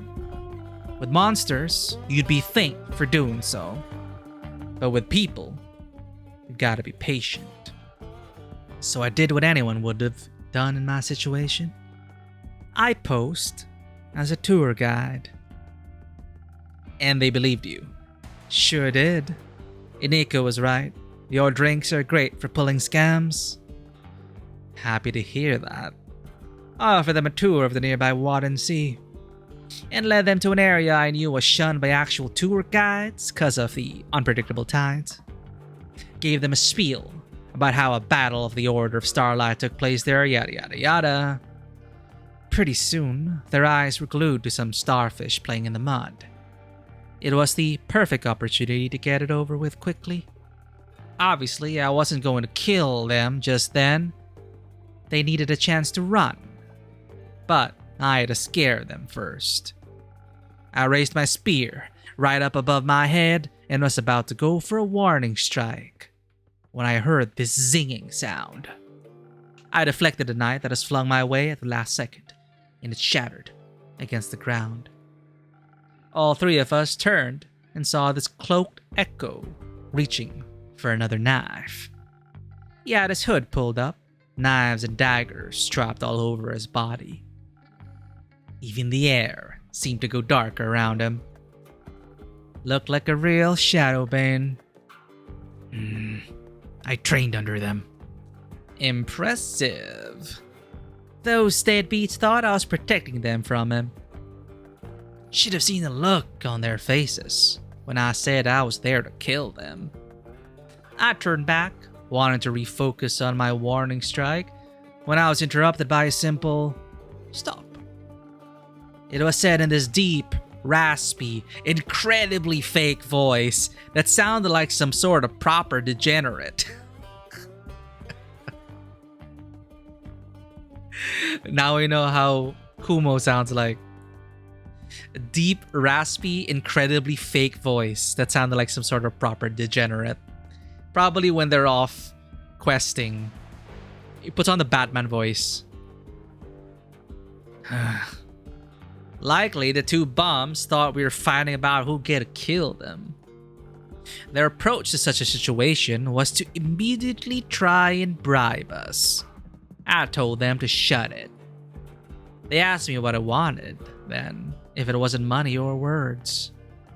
So I turned to our little Shadowbane and asked what he wanted. But he just stood there, quietly. Can't blame him. There's little scarier than your parents. So you helped him with the decision? Not exactly. I walked over to him and handed him my spear. She said, "This is your choice. Make it." It felt like she was passing some of her courage onto me. He stepped forward, my spear in his hand, and took off his hood. He was... I'll spare you the details. They recognized him, of course. Had the audacity to act surprised. Surprise is one way to put it. When they talked, they sounded so... like they thought I had died. You could have. They left you. I wanted to say something. Anything. Yell, tell them to get lost, scream at them for what they done to me, but all that came out was, why did you leave? Their silence went on for so long. Would have been longer if those tides hadn't come rushing in. You did kind of walk into that one. Kind of. Luckily, I was quick. Got all of us up on some muddy rock that the waves couldn't reach. How long were you up there for? A couple of hours. Left us a lot of time to talk. Did you? Yes, a lot. For example, did you know the primordial flood was caused by the pyre erupting? The pyre? You mean the biggest volcano in all of Asteria? Nestled right in Leviathan's domain? Yeah. So I guess we did the right decision for this quest. Apparently it erupted and then collapsed, covered all of the primordial sea in ash and set off a tsunami. It should not be doing that. No. Do you think powerful magic was afoot? Probably not. What use is a giant tsunami to anyone? Maybe they wanted it to be wet? Probably not. Are tsunamis and their causes all you and your parents talked about? No, mostly we talked about the leaving thing. They said not a day went by where they didn't regret what they'd done. I asked why they didn't come back then. They didn't have an answer for that. Mom said she was proud of my knife-throwing skills, though. I never thought they'd apologize. They owned up to all of it, as awful as it was. I hadn't planned for that. They wanted to make up for everything and be a part of my life. They also said it was up to me and what I wanted. Wind down time for you, Dewata? Have a great wind down time. I'm getting hungry myself. What do you want? A family. Is that stupid? No, it ain't. So you forgave them? No, not yet. I have to see if they actually mean what they said first. I can't trust them right now. We don't really know each other anymore. Who knows if we'll get along? You gotta wash dishes and then turn in for the night. Good night, Dewata. Thank you for hanging out, for dropping by. Again, congratulations on a jumping puzzle. Hope you had fun. Hope you had a productive day. Thank you for always being here. I really appreciate it. Sweet dreams.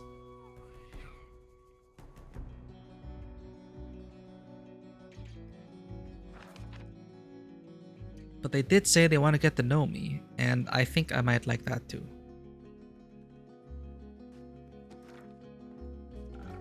They're just so different. It feels like I'm angry at people that don't exist anymore. You're still allowed to be angry. Even if they change, they hurt you. Neither forgiveness nor forgetting is required. It just feels unfair, like I'm harboring resentment for ghosts. But I'll try to be honest with them. I owe that to myself. Plus, Jade threatened to decapitate them if they ever hurt me again. Aw, Jade. They'd stand no chance. None. Could I have a drink now too? Sure, let's trade. Right. A joke? No, a name. I assume Jade didn't know you as Kumo because your parents didn't call you that. Correct. What did they call you then? I don't. I'm not. I'll trade you my name. Just give the guy a drink. Your first name? Those are quite precious to Maeda, right? Very. Oh. But I'm not joking. I'll trade it. She called us Fae, and she told us we were like collecting names. I'm listening. Alicia, I keep that name to myself too. A beautiful name. I don't respond to flattery, but thank you. It's definitely better than mine. Yours fits you. Maybe it's George. It does not. If you say so. So, not Alicia, what would you like in exchange? Maybe something that'll stop me from choking on my words, in case I have to do more of this emotional thing. I've definitely got something for that.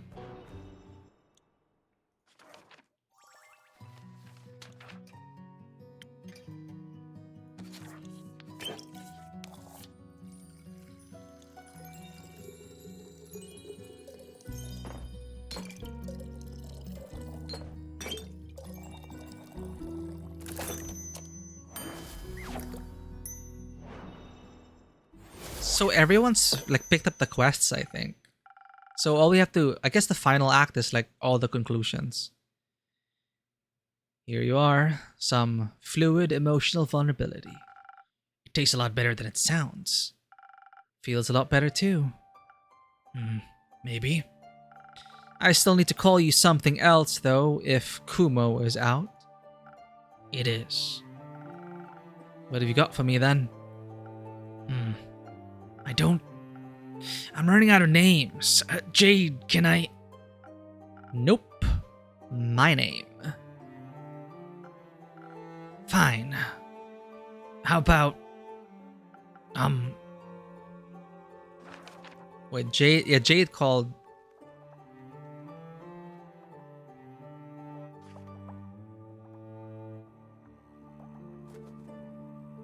I'll trade you my names, give yours fits. It's definitely better than mine. What did they call you then? I assume Jade didn't know you as Kumo because your parents didn't call you that. What did they call you?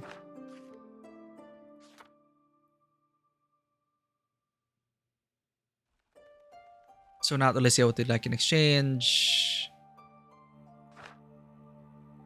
Nope, my name. What do you mean, nope, my name?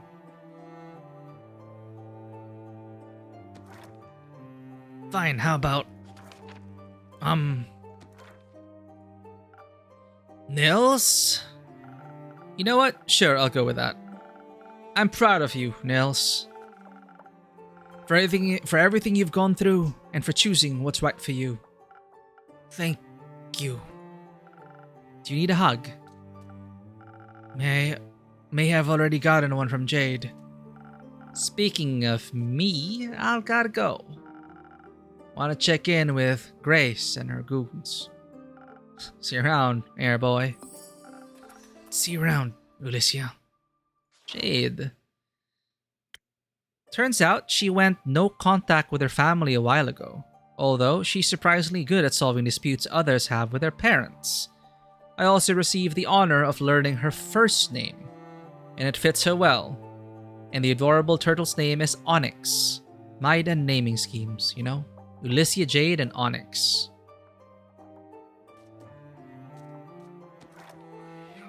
See you around, Alicia. What about you? Care to linger a little longer? I need some time to think all this over. Maybe even feel it, too. Is Fable back yet? I think Cheesecake would make for a great distraction right about now. No, I thought maybe you ran into them on the way back. I didn't. Uh-oh. So Melly isn't back yet either? No, I'm afraid not. Cool. Great. I guess I'll talk to... Carolyn? Your parents? Maybe. Do you think they still love me? I don't know. I hope they do. I hope they love you well. But I don't know. I do know that other people love you, and that if your parents fail to live up to what you deserve, you won't be loved any less. I'd like to believe that. Sometimes I just think, if even my own parents could leave me, anyone can. Don't measure your worth by the actions of the people that hurt you. Nothing good can come of that. Oof. I wish I heard that a long time ago.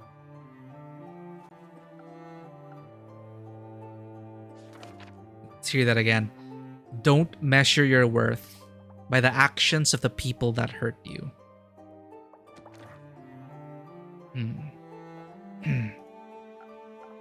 I'm very thankful to have met you. Anyway, I'm also part of the night, or whatever, so I must go. Farewell. See you soon.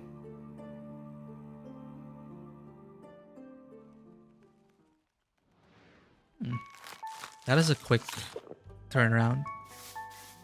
I feel like we just gave the quest and the next day it was done. Almost the end of the month.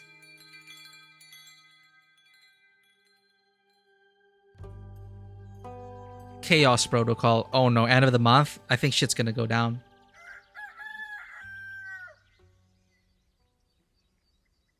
We have so many conclusions waiting though. Melly! From rags to riches. Melly made it back. Innkeeper! Surprise! Nice to see that you're back. But what about Fable? Is Fable with you? No. Should they be? Fable's gonna die. They were looking for you.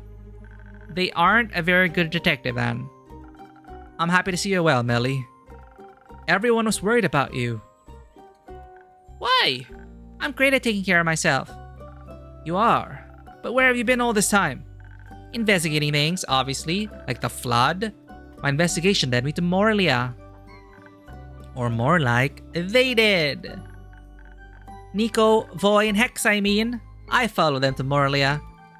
They were talking about mysteries and puzzles, and I'm trying to solve a mystery, so I couldn't let the opportunity pass me by. You're lucky. People usually pay a lot of money to spend time with me. Why? Because I'm, like, famous? But I didn't go there because of you. I was following close. Oh, okay. I stayed outside. My case isn't about a wizard. Not this time. Where's Hex, anyway? You know, doing wizard things. Like arson. That would have been fun, but instead he chose to study. He immediately wanted to check out the spells we found. Though he seemed pretty disheartened. How come? Not sure. I guess he didn't find what he was looking for. Maybe because the world's greatest treasure was already traveling with him? What would that be? Me? Ugh, never mind. He told us to keep an eye out for any time magic razzle-dazzle. But we found nothing. At least you managed to get inside and return safely. Yeah. The way there was easy peasy. We got there thanks to Nico pulling off a shape-shifting trick and pretending to be a merchant. Stole some guy's coat and face and used his reputation to secure us a boat ride to Morlia.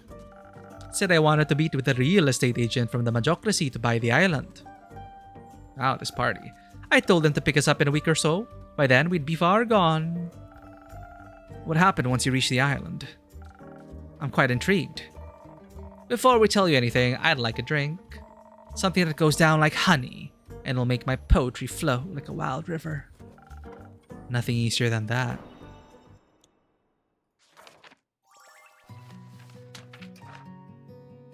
I wonder if there's a... that sounded like a very specific drink, but I'm just gonna give a spoken heart. It probably doesn't make a difference.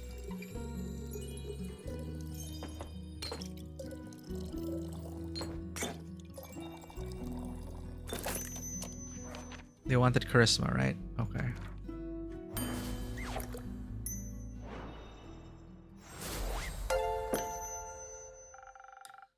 Some honey for those vocal cords. Enjoy. Ruthie, welcome in. Hello. Thank you so much for the raid. Didn't expect this. My friend Ruthie Bathory, an up-and-coming streamer, has been playing a lot of Zenless Zone Zero. On top of other things, Ruthie, welcome in. Thank you for the raid. Raiders, if this is your first time on the channel, my name is Mikey. I'm a freelance filmmaker, tabletop RPG game master, and variety streamer on Twitch. And is that a Ponder kind who came on the stream with Ruthie? Check out these awesome streamers, chat.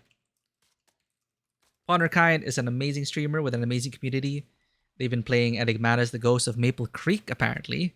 It's a hidden object adventure from what I saw. We're back. Oh, I thought you came in on the raid with the Ruthie. Okay, well, thank you so much for the lurky lurk. Ruthie, welcome in. Raiders, welcome in. Where was I? Right. We like playing story-rich games here across a wide variety of genres, and we just finished the Elden Ring DLC, and it happened so fast. So we switched gears, and now we're continuing our review in progress of Tavern Talk, which is a visual novel. It's a cozy visual novel set in a fantasy world where you place the innkeep to the Wayfarer's Rest, and you meet a colorful cast of characters and make drinks for them and give them quests, and also slowly unearth the secrets behind this world and its characters. So something happening is now. It's wild.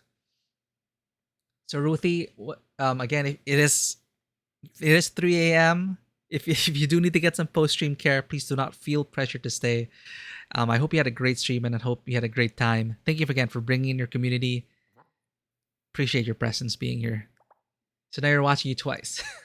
Sleep is for the weak. I mean, I would, like, if we could go on without sleep, I would, but our bodies, our limited mortal shells, alas, requires the sleep. And also I have family over, so my sleep schedule is gonna be so challenged today because this week, because I do have family over. So we'll see how that affects your stream. If there was a pill to replace sleep, you would take it. Same seas. Yeah, if we could get rid of that, how much time could we have recovered? But at the same time, I also don't trust myself. Like, if I do somehow recover all the time I lost because of sleeping, I would probably just procrastinate even longer. And it would kind of be like, maybe that's why long-lived species take things so slow. Because like an elf is just like, oh, I'll do it in 10 years. They just think like that. And it's like, that's it. Or like, oh, 100 years? Okay, yeah, that'll be quick.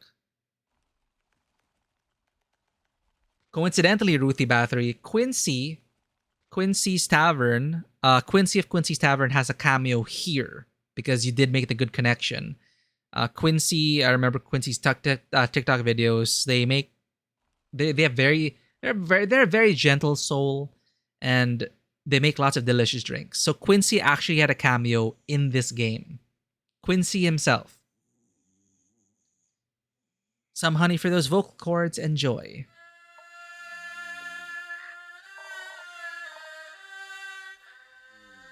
That's what I'm talking about. Amazing. You know what they say, time you spend having fun is the... I guess you could have fun, right? That's why elves can learn all the hobbies they want. And then they'll be like, okay, what do I want to do next? For the next 500 years. That's what I'm talking about. Amazing. Can we move on to the story now? Okay, story time. You got somewhere to be? Nah, but I'm getting bored. We got to Morelia, an island so small it's basically the tower's wild backyard. As I walked between the crystalline roses, I expected to see secret passages hiding behind every corner. I almost brought you back a rose. Why didn't you? I thought you wouldn't like it. I would have. Oh, okay, that's, moving on. The tower itself reached so high, I thought it might be reaching out to kiss the moon itself. It was really tilted. At about a 5-degree angle, I measured it with my paws. The bricks were still wet. I'm sure the tsunami shook its foundation. Would think the waves would have done us a favor and knocked down the door, but nope. The locked door was the first challenge. Iniko's lockpicks broke. Seemed like a skill issue. Broke? Skill issue? Bro, the door ate my lockpicks. Ah, a door mimic. A classic first step to securing your establishment. You talk like you've seen one before. Have you ever tried to open my door when the inn's closed? No. If you do, don't use any lockpicks and take care of your fingertips. So, how did you get inside? By charming it. Hex forgot his spellbook and couldn't get the arcane lock unlock spell to work. And obviously, it wouldn't let us in just like that. So I decided to play the mimic a tune. Yeah, that was amazing, bro. Your fancy tunes, are they goat? I was nervous. I never played in front of a mimic before. So I wasn't sure what their taste in music was. I decided to play something emotional, something that would melt its metaphorical heart. A song of woe. Who would have thought it would literally melt? Yeah. I began playing the first tune and the lock started weeping before I reached the chorus. Tears were streaming down its face. And as if they were very hot or made of acid, the door melted away. Afterwards, the lock lay in a puddle of wood, sobbing and thanking me for my performance. That's not a very sturdy lock. It just sounds like very in touch. It just sounds very in touch with its emotions. What would we pretend to be? Would it be? It has to be an inanimate object, right? Because mimics are usually like inanimate objects. Good question. I think I would be like a tabletop RPG manual, like off the top of my head. I don't know why.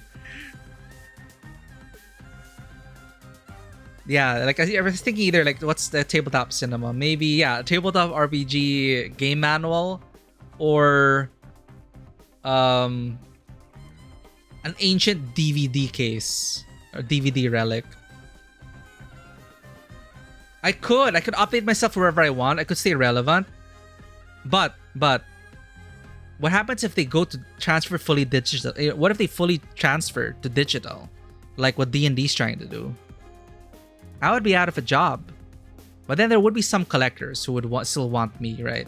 Yeah. I don't think print will ever die, so that's my answer. That'll be fine. It just sounds very in touch with its emotions. We stepped over the door's remains and into the tower. It was so much taller and bigger on the inside. Oh, plus, I might be able to travel, right? If I were a hardcover book, I would be able to travel with different adventures until I decided to eat them. And then people would be like, oh, what's this book doing here? And then pick me up to the next adventure. And I'll just let them read and play and listen to their adventures until I get hungry again and find the right opportunity and I nom them. And then the cycle continues. Oh, look at this rare tabletop RPG edition here in this bookshelf.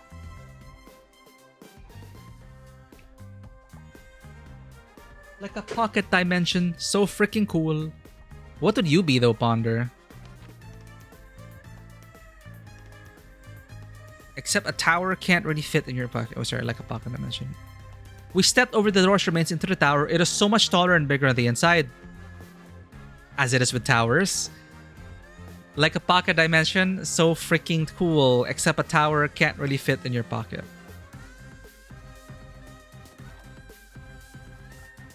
Bet.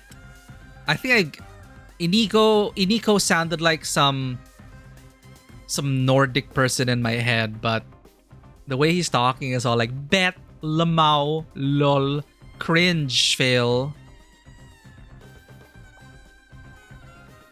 Hex walked ahead. Guy was really distracted. He didn't even listen to my poem about the symbiotic relationship between axe and door. For a long time, we didn't encounter anything. Just a long hallway. No doors, only a bunch of strange paintings. Of course, most hallways can't go on forever, so eventually, we reached a staircase. After what felt like 5.5 minutes. Eternity. You're gonna say you want to be a refrigerator mimic because the idea of people eating people squicks me out. Idea of eating people squicks me out.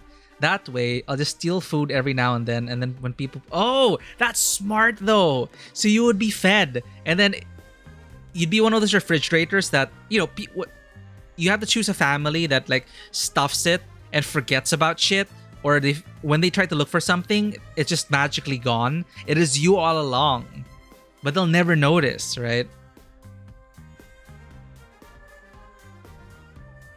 Imagine if you eat bad GMs only, like the ones who don't respect their players. I would be a justice mimic. That's actually not a bad thing. Dude, that's scary. It becomes an urban myth. If you are a terrible GM, not in a skill kind of way, like if you have like terrible attitude and you like actively like emotionally hurt your players and do terrible things, then I will eat you. But of course, we can always be better GMs. I'm not talking about like your storytelling skills and everything. If you're just terrible and a toxic person, I will eat you. Or I can change the contents to reflect upon to somehow like say the right things to make them reflect upon their GMing style and make them change for the better. We could go that route as well and say, this sounds a lot like me. Am I the asshole? Maybe I should try these techniques. And then I change the world. One GM at a time. I don't know, chat. But I like the idea of a fridge, and I'm so hungry right now, though. So hungry. I think we're almost done with the chapter, though, and we'll see. Meanwhile, I was outside investigating the flora and fauna. Everything was very peculiar, like it was all from another world. The colors were different, very blue and almost spectral. And there were a lot of spiderwebs, or yarn, not sure which. Suddenly, the ground shook and almost knocked me off my feet. A snack break sounds good. To celebrate our defeating, I'm gonna have a belated snack celebration for defeating the final boss of Elden Ring DLC. But I think we're almost done with the chapter, so let's just push up to there. Who could have guessed there were pressure plates on those stairs? I could have guessed it. I wasn't paying attention and was too careless. One wrong step and a pressure plate triggered an explosion and... clonk! The whole staircase began crumbling down into a pit of nothingness. Bit by bit, starting from the bottom. I rushed upwards to safety, away from the weird wizard abyss. I stumbled, and if it hadn't been for Hex, I'd be mush. He grabbed my hand and pulled me up. But he isn't really the strongest, so we almost tumbled down together instead. I figured I couldn't just leave them to fall to their pathetic destiny. So I zoomed down to grab Hex by his collar and pulled both him and Voyboy back up. Thank you for saving us, Nico. No problem, Voyboy. Don't get used to it. Didn't you expect a trap like that? After all, a great wizard would want to protect their treasure. I guess we were a little distracted by all the gold hanging from the walls. The staircase ended in a wondrous library that spiraled endlessly higher around the tower's inside walls. We lost Hex at the bottom in the first row of books. A lot of them were drenched. Didn't seem like the tower was waterproof. There was still primordial water dripping from somewhere above.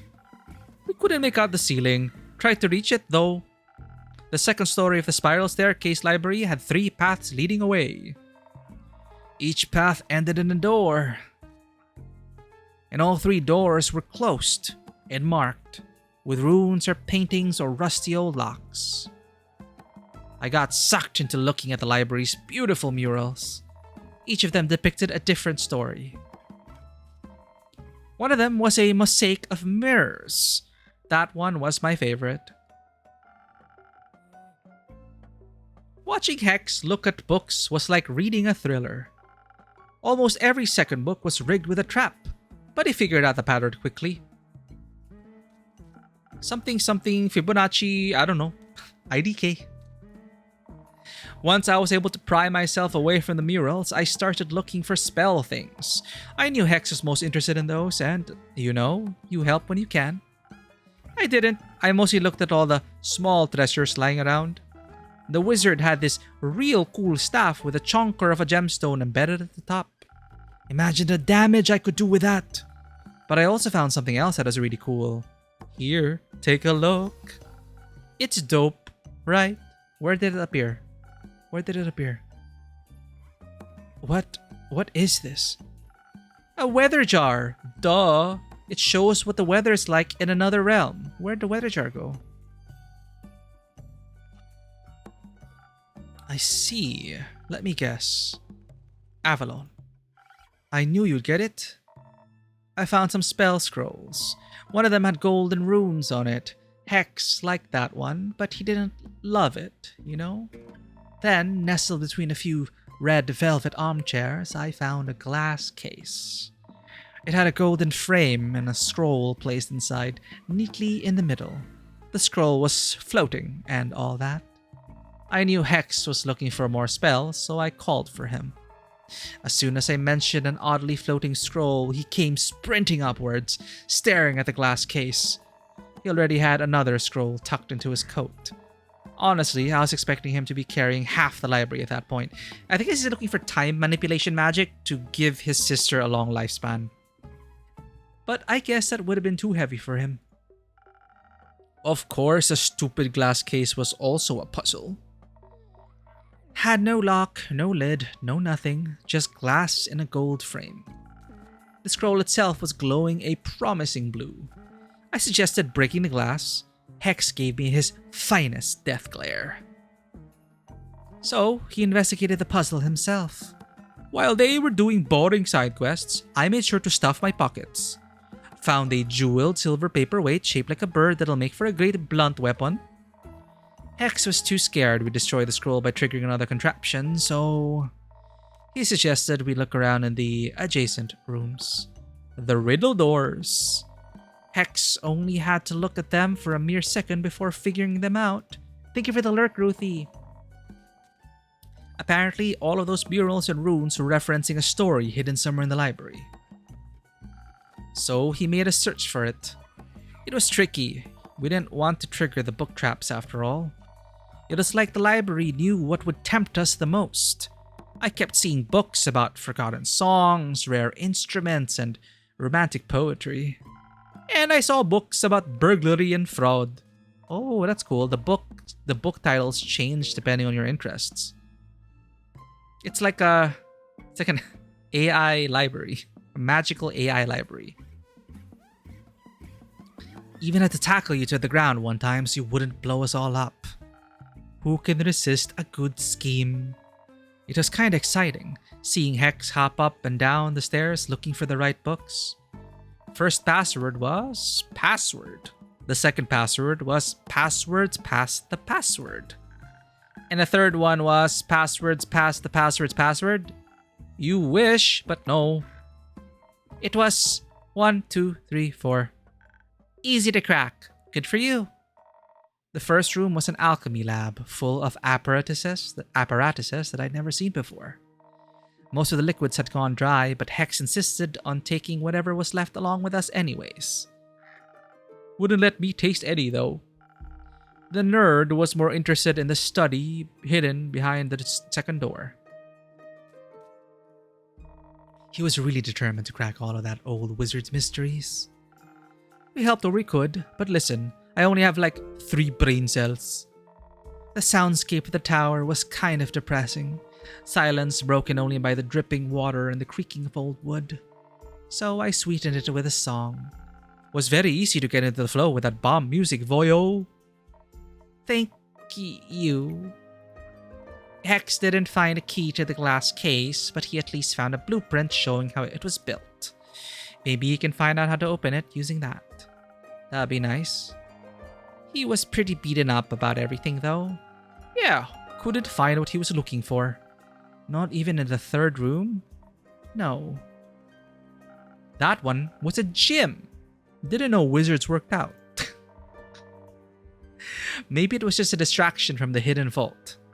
A hidden vault. Anything good in there? Oh yeah, more than our arms could carry. A bunch of artifacts, most of them probably cursed. Which makes them even cooler. But didn't keep You don't even know the funniest part yet. Enlighten me. The whole time, the wizard had a spare key to the tower under the doormat. The oldest habit of all time. And we didn't even think about checking for it. I did, but I wanted them to find out for themselves. When they left the tower, I was at the beach with Jade. She had arrived a while ago to pick us up, and I was teaching Onyx new tricks. She helped us heave all the loot onto her boat. We couldn't take everything with us, so we decided to head back there again another day. There's one thing that doesn't make sense in this equation though. That would be... Iniko, Voy, and Hex traveled alone. Well, except for me, they're stowaway. Yet, I found a fresh set of footprints by the coast before Jade ever arrived. Like there was a fifth person on the island. Maybe someone was just there. Maybe someone was there just shortly before us. We didn't even notice, lol. Just like we didn't notice Melina. I'm sorry for staying hidden for so long. Don't apologize. I think it just proved your skills as a detective. We've got a lot to learn from you. What a story. I can't wait to share it with Archie. I'll be on my way now. We got the unlocked portion of Voy. Apparently, his Hagium also doubles as a magical teleportation device and can open the ethereal weave. Luckily, he's safe as long as he plays the right notes. Slowly but steadily, he is getting over his stage fright, learning how to use his skills. I hope Grace and I get tickets to his next concert. Gotta check up on Hex and make sure he didn't accidentally take a book mimic home. Speaking of mimics. Book mimic, that's me. You coming with, Nico? Sure thing. Oh my god. So long, Innkeep. Goodbye, Innkeeper. Don't miss me too much. I'll try not to. We got Hex now. He even explored an abandoned wizard tower to look for lost or maybe forbidden spells. According to his accomplices, he was rather fixated on inspecting every piece of loot, as if he was looking for something particular.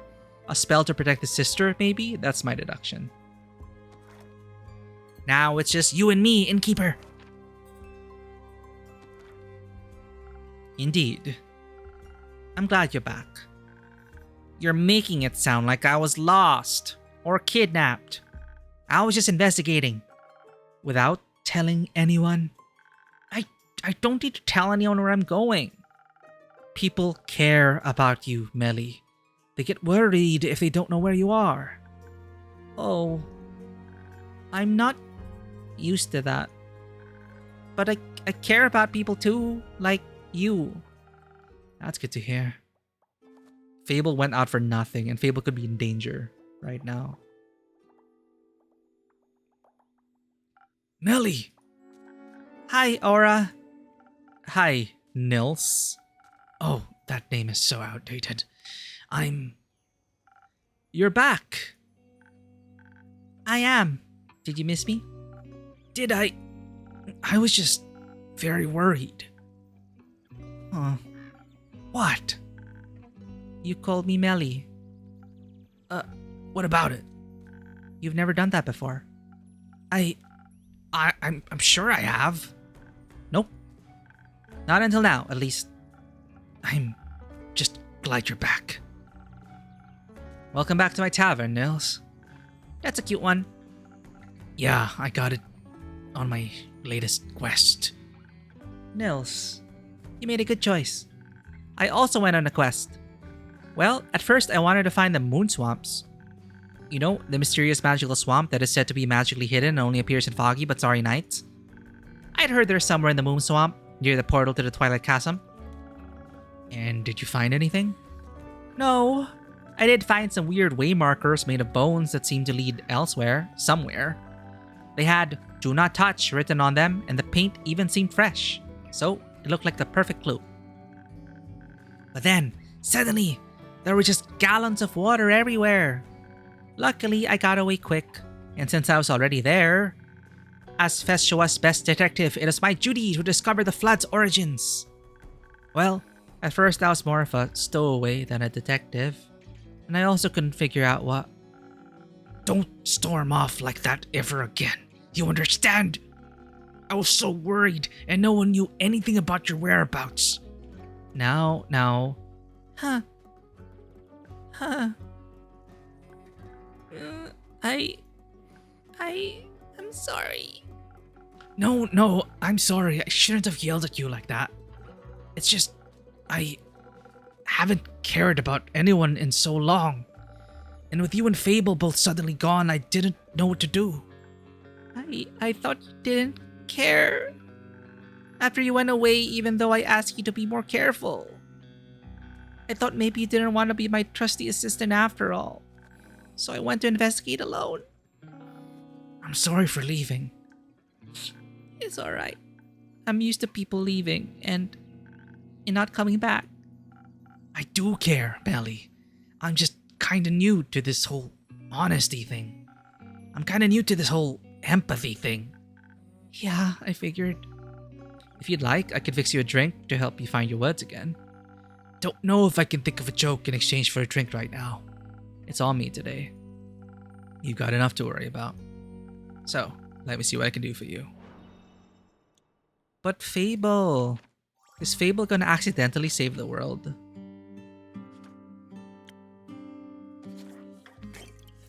Or we're all gonna save Fable? We're gonna band together, and Fable will be saved by the friends they made along the way.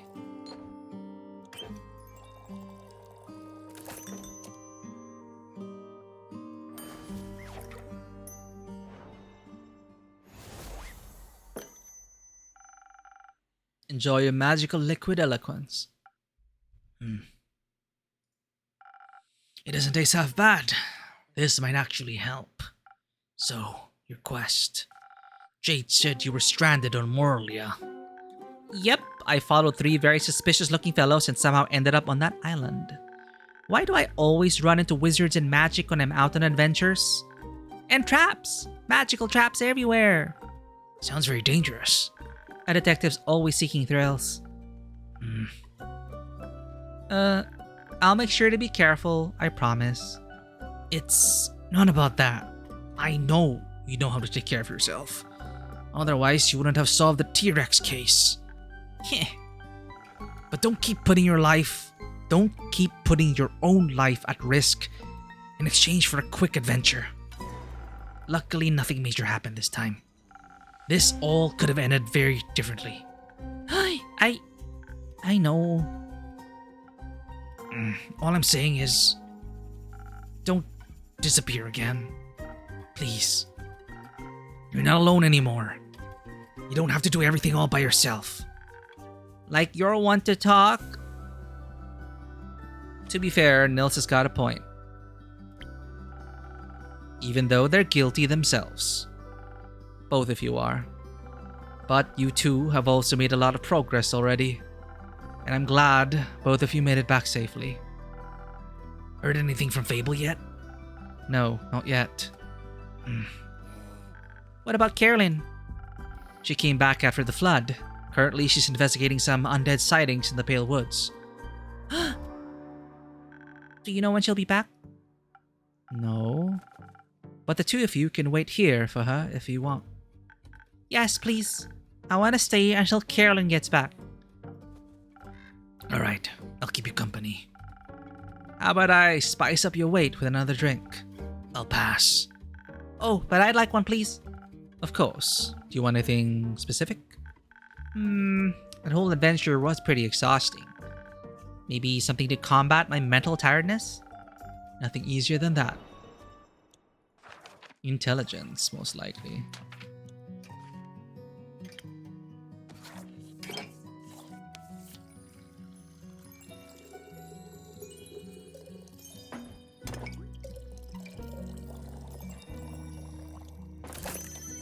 Ding ding!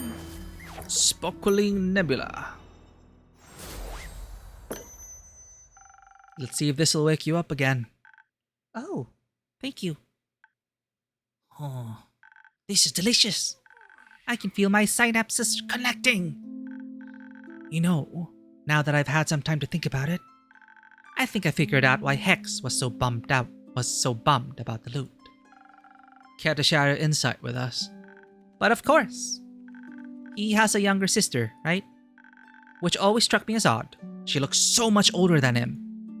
So what if she just ages faster than he does? Wow, she just deduced that. And he expected to find some very special loot in that wizard tower. But he didn't find it.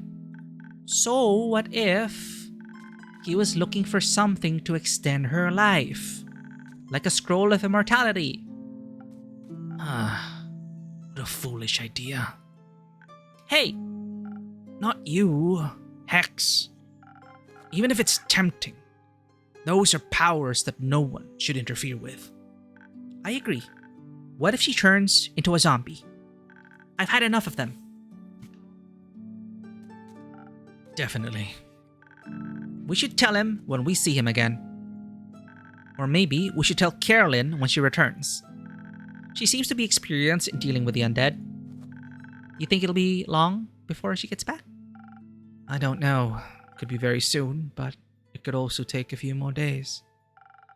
You've had a long day. Aren't you tired, Melly? No! I'm not tired. At all. Let's wait for a bit longer. Maybe she'll show up and Fable with her. Sounds good.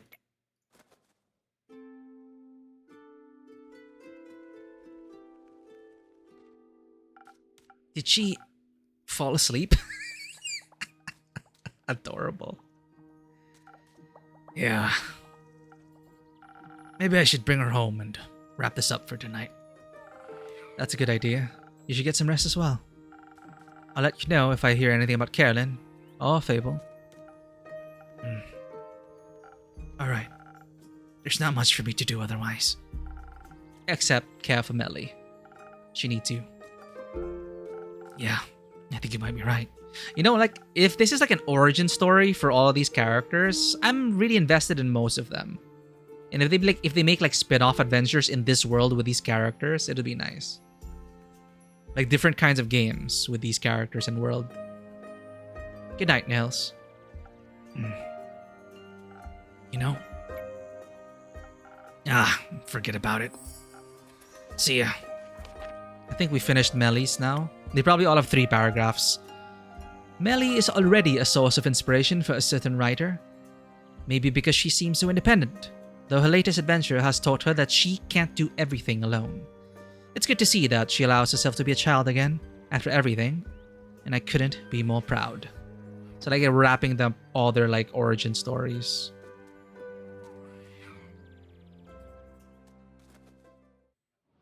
Fable though.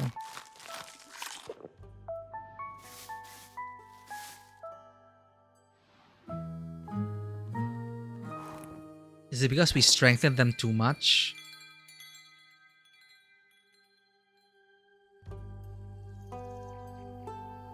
Oh, it's okay, 30th. This is the last day. Disaster, Tea, and Revelations.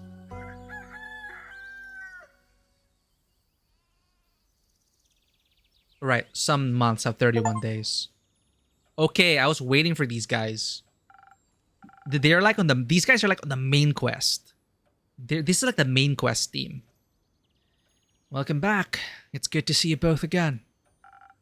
Hold your enthusiasm, innkeeper. We bring tales of disaster.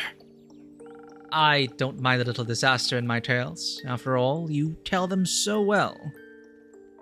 She really does. As to you, Clay. I forgot the voice I gave Clay. Thank you. I hope my stories are as good as your drinks. They are to me. Speaking of which, can I offer you a drink in exchange for a little insight into your disasters? That'd be great. Something that feels strong and magic-y, right? You remembered. Yes, that one, please. Coming right up.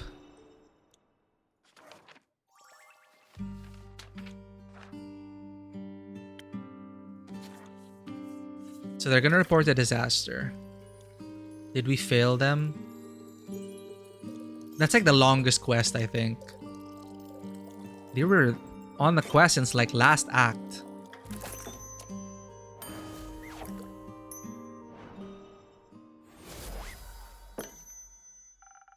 Something tasty and strong, but hopefully not disastrous.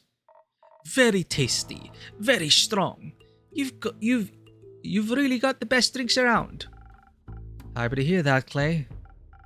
Tia, you're busting at the seams. How are the archives? Fun? Were they? Mayhaps. The bleak stalkers were. Bleak? Cute. Cute. Very. Jade told us where to find the entrance to the archives. But when we got there, we found it surrounded by bleak stalkers. They were quite numerous. And so, shaped. I decided to ask them if they could let us through. And I thought he might need some help with that. So I called on your honey flowers, and I extended my divine light to him. It made him glow softly, and they all flocked to him like moths to a gentle flame. Did you know they have velvet wings they can fold into their bodies? I didn't. That's fascinating. They were so cuddly and showed off their crawling skills in exchange for carrots. I asked them if they liked to be our tour guides, and they were so excited. They've never been tour guides before, and at first, they thought it didn't involve eating people. I might have acted a bit standoffish when trying to correct their misconception. Clay was able to convey the message much better. He's very good at explaining things. I think he really understands people. And that helps him meet them where they're at. I try to. Everyone has their own way of understanding things. I think that's beautiful. I envy your empathetic approach to life, Clay. Thank you. But you've got your own strengths. Like how you're a master of strategy, or how you're so good at making people feel safe. I suppose we make a great team. The best, I might say. We made a great team with the Bleak Stalkers too. They led us right inside the archives, which were huge. Large parts of the Everbloom had collapsed, but even the explorable sections were unbelievably spacious.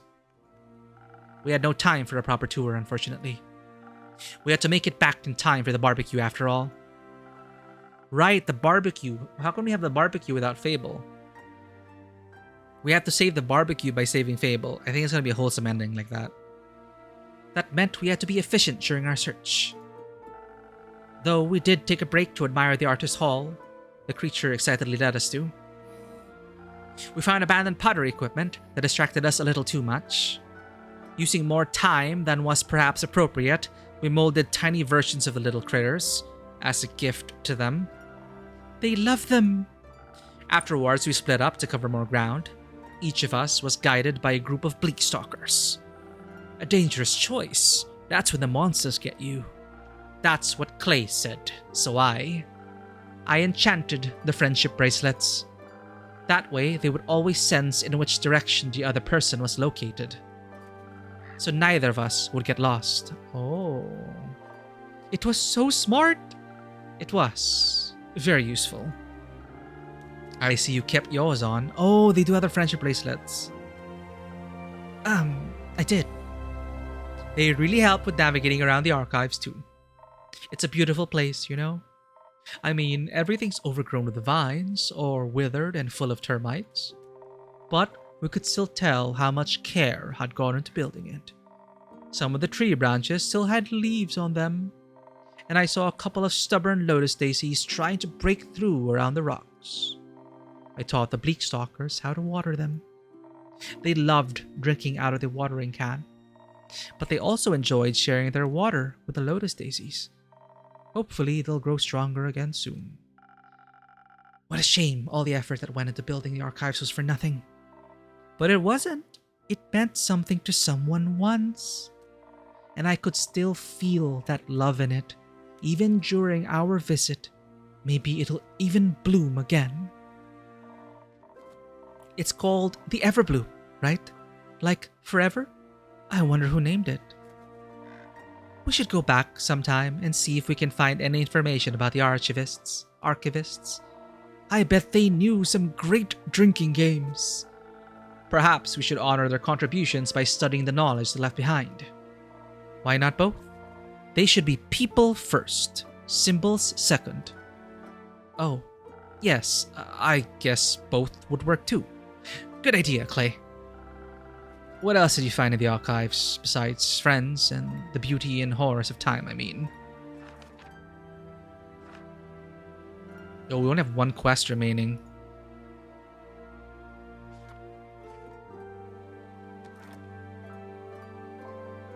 I got a little distracted when I asked our new friends to point me towards the cooking section.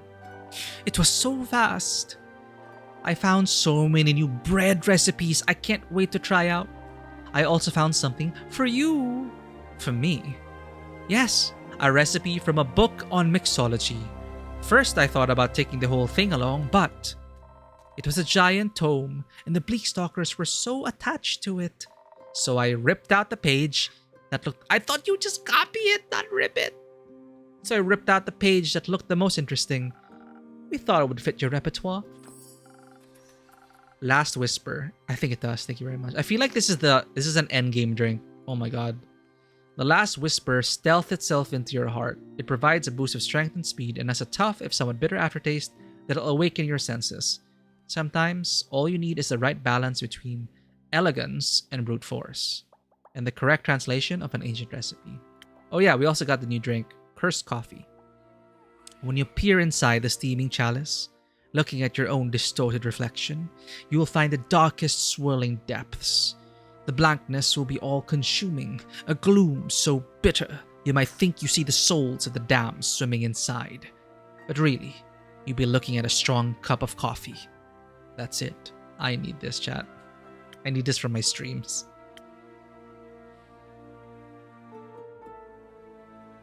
Did you read this already?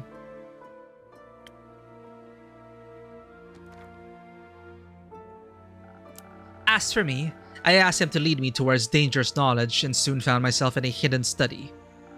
The Bleakstalkers didn't want to go inside, like they were scared of its contents. So I rewarded them with some treats and ventured inside alone. Sounds like you got along with them rather well.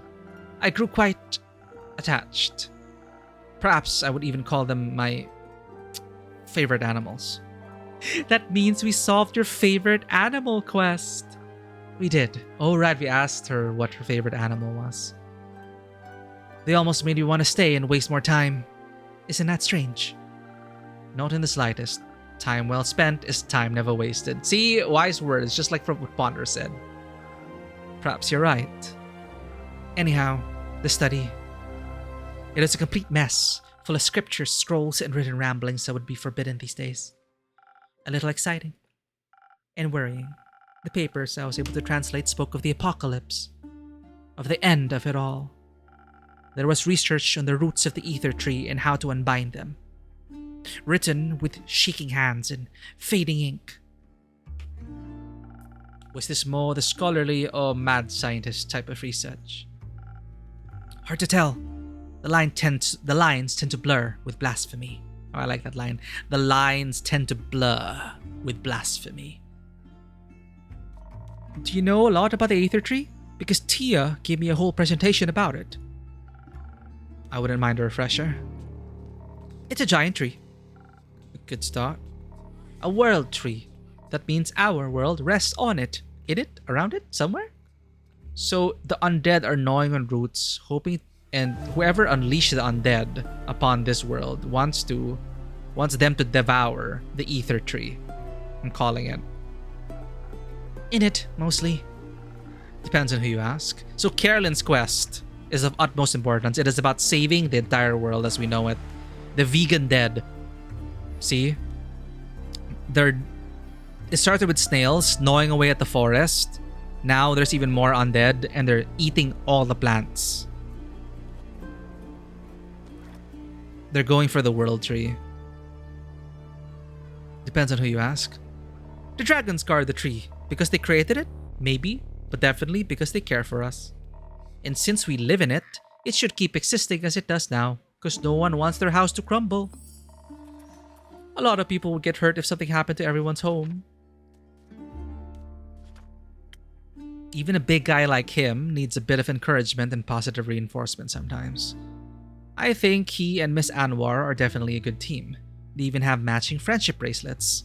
Now they just have to wear them. Clay also loves good food and would never want to miss a delicious barbecue. That's true, but luckily for us, damaging the ether tree isn't possible. I bet we're going to be proven wrong. It's larger than we could ever imagine. To us, it's really more of a concept than a tree. And the dragons defend it. Despite their oath of neutrality, they're no easy foes. There is one way. The sigils of Alcahest. The what now? The sigils of Alcahest. They're the key to destroying the ether tree, according to the scrolls I studied under the archive's candlelight. Are they some sort of spell? More of a manual to a self-fulfilling prophecy, a way of breaking the cosmos in accordance with its own rules. For the tree to crumble, its foundation must be fractured. The 5 sigils of Alcahest represent the 5 dragons, each of which must be damaged to topple our world's balance. Only then can our cosmos reshape itself. The scroll spoke of experiments for creating a sigil, unsuccessful experiments. That's reassuring. Not quite. They were only unsuccessful back then. Next to the notes of old, I found others, written on cleaner, newer parchment, with unfaded ink. Much of it was incomprehensible, written in languages I've never seen before. But various sketches of whales caught my eye, as did altered frostbite scrolls. That sounds unsettlingly familiar. I fear that the starfall broke a sigil. By ripping holes into Cassiopeia's wings, it destabilized her flight.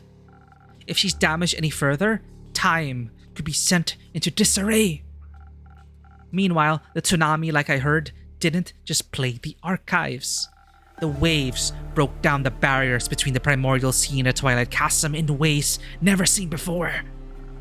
So that's 2 broken sigils. That's not good. What an incredible understatement. To witness one such sigil fracture would be anxiety-inducing enough. Knowing it has happened to 2 will keep me up for many nights. It's not 2. It's 3. 3. Alongside the notes, I found an old map with fresh markings. All the names were outdated, but the intention was clear. Marked were the 5 interplanar portals. 30 years ago, their sudden appearance tore fissures into Gaia. I believe they were the first sigil. Bad, right? Very. Who could have done this? I don't know. And why, of all things? If the ether tree collapsed or even shifted from its perfect balance, the destruction would end us all. Is this Dota lore? Who would want that? No one thinking rationally, that's for sure. They might have a good reason for it. Maybe we can talk them out of it. I doubt it. I doubt it. Me too. Whoever it may be that's causing this, they only have 2 sigils left. Or would be quite bad, right? Don't they say that waking the Elder Dragon will start the apocalypse? But we were the one that sent...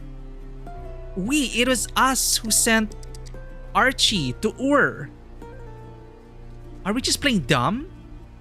Are we the villain? Don't they say that waking the Elder Dragon will start the apocalypse? They do.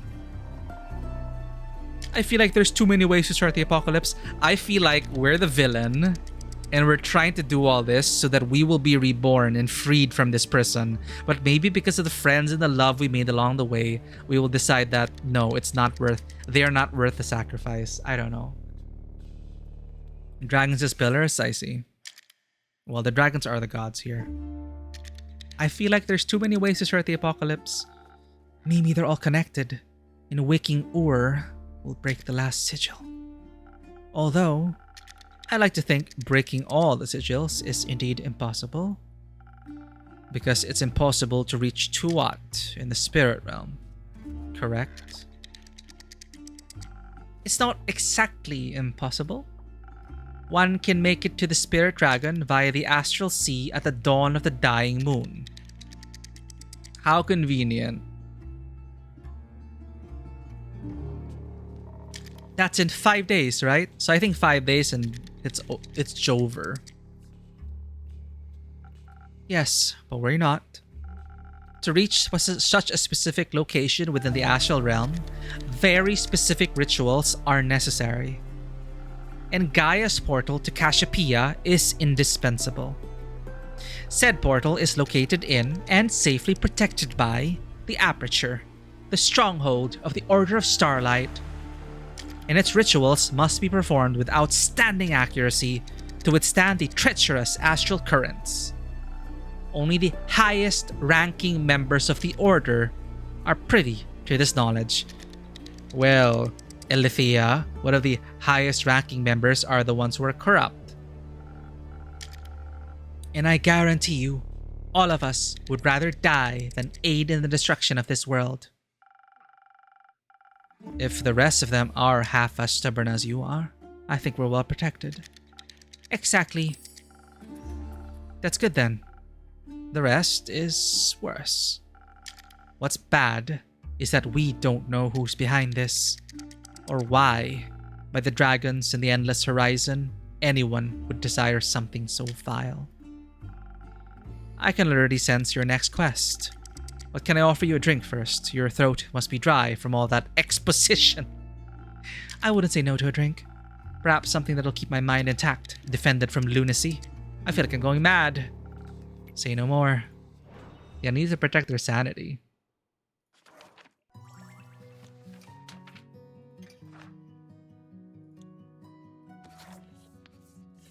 Well, our old friend is responsible, right?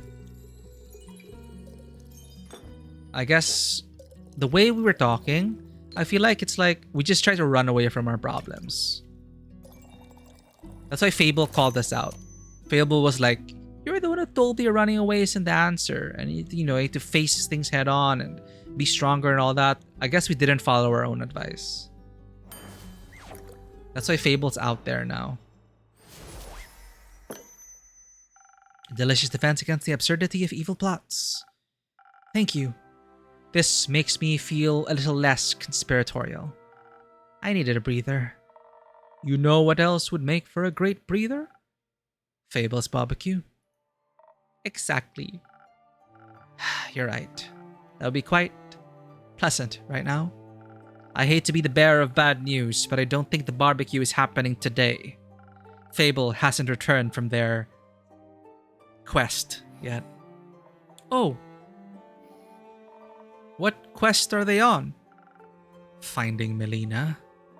But we just saw Millie on the way here. Perhaps they found another quest while out. Heroism can be infectious like that. Innkeep, what kind of drinks did you mix them? None. Maybe we should go look for them. Maybe so. Please do. Don't? Why is there an option to say don't? Please do. If we do, will they also get caught up and die? Please do. No one has seen them in days. And the last thing I said to them, I hate for those words to say the last. Please help me find them. Of course. I'm sure they could slay any monsters without us, but some extra hands couldn't hurt. But you'll have to deliver your apologies yourself. I'll slay that beast when it comes to it. Very well. But first, we must solve our urgent sigil problem. I feel like we're just missing one piece. Oh my god, you? A piece of what? Cake? I'd like to order my usual cake, innkeeper. I don't serve cake, never have. Oh, maybe you should. Another delicious delicacy would be also still no blood. Oh, the sorrow I'm feeling almost equals the grief I felt after the vampire glitter competition of 1389. Oh? I had run out of glitter. I could serve you one of my usual drinks to alleviate some of that heartache. That would be splendid. I'd like something to enhance my immortal strength. No shopping bag shall hold me back today. I'll see what I can do. Are you Ur? Maybe this is Ur. Maybe we already woke Ur up. Maybe Rhea accidentally woke Ur up. And this is Ur. Kyle.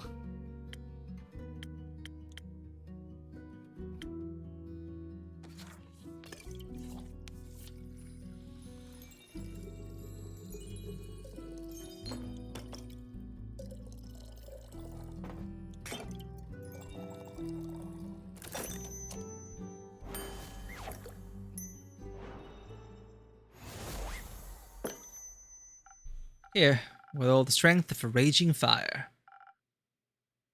Thank you, dear innkeeper. My blood is boiling with euphoria. Any particular reason for your shopping trip? A very particular one, dear innkeeper. It is a matter of life and death. I must head out to purchase this wondrous sustenance known as comfort food immediately. Do you know what comfort food is? I haven't the slightest idea, but it is rumored to restore you mortals back to full health. I'm afraid Rhea will perish should she not receive it. That sounds serious. Has she fallen ill? A fatal case of something she called being in the zone. I assume it's highly dangerous. She's refused to move away from her drawing board for over a year now. She even threw me out of the room upstairs when I offered her a blood pellet snack. How will her body handle another year without food? I have some good news for you. Rhea hasn't been sketching for a year. You guys checked in yesterday. How fortunate. And as for your legendary item, you should ask her about it. Generally, everyone has a different idea of what they consider comfort food. How wondrous. Though something tells me you should give her some time before you go back upstairs to ask.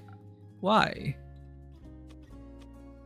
Her patience is on cooldown. Call it an intuition. I don't think intuition is a very good name, innkeeper. Want to help me find a better one? Of course, I'll think of one before the next 80 years are up. Thank you. I shall remain for a while, and once I've acquired the correct comfort food, I will make sure my friend eats every last bite. Like a vampiric mother hen to a vampiric chick. I didn't know there were vampire chickens. There aren't. Do you know that for certain? Yes. I could have sworn the ones at my family's estate had fangs. Chickens can't develop teeth. And here I thought we were comrades in blood hunger. Chickens are still very fascinating all on their own. Did you know they have very colorful dreams? Oh, that's nice. I once helped a wild hen with her dream journal. I'll introduce you to sometime. My favorite thing about chickens is that they purr when they're happy. What charming creatures. The more I learn, the more they remind me of vampires. So simple, sweet, and ferocious, yet their origin harbors some of the greatest mysteries of life. Are they talking about cats? What came first, the chicken or the egg? The egg. The chicken. Not going to weigh in. I am intellectually withdrawing myself from this conversation. But unlike this unsolved mystery, I do know how vampires were created. Would you mind elaborating? Weren't you intellectually withdrawing? As a cleric of Cassiopeia, humility is a lifelong objective that I strive towards. As such, I must admit when I need to concede words spoken in haste. Which would be now, I suppose. Her bravery verges on obsession. But maybe it's just to stroke her own ego. She presumably has never taken a break in her whole life, and probably never will. But lately, she seems to be warming up to others. Out of all the cute animals she could have chosen to love, she's particularly fond of bleak stalkers.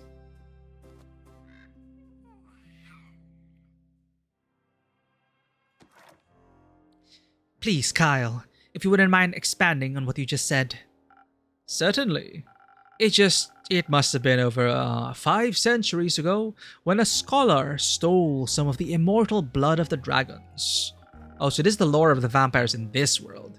The scholar offered it to Queen Annabeth, who would become the vampire's monarch. I have never heard of Queen Annabeth. I think this was just the plot of a really challenging board game, Kyle. Oh no, never mind. What board game is that? What board game has Queen Annabeth? Queen Annabeth. Is this Descent? Journeys into the Dark? Yeah, I think it's Descent. Annabeth. I don't know. I think that was just the plot of a really challenging board game, Kyle. Oh, you're right. So then, Mike was real after all? What? Mike? Yes, it's all coming back to me now. The first vampire that walked this world was the infamous Mikhail. But most of us would call him Mike. He had a very close connection to the spirit dragon in his domain. Eventually, Mike struck a deal with Tuat. In exchange for guarding the dragon's realm, he would get to live forever. But that didn't work out, I guess.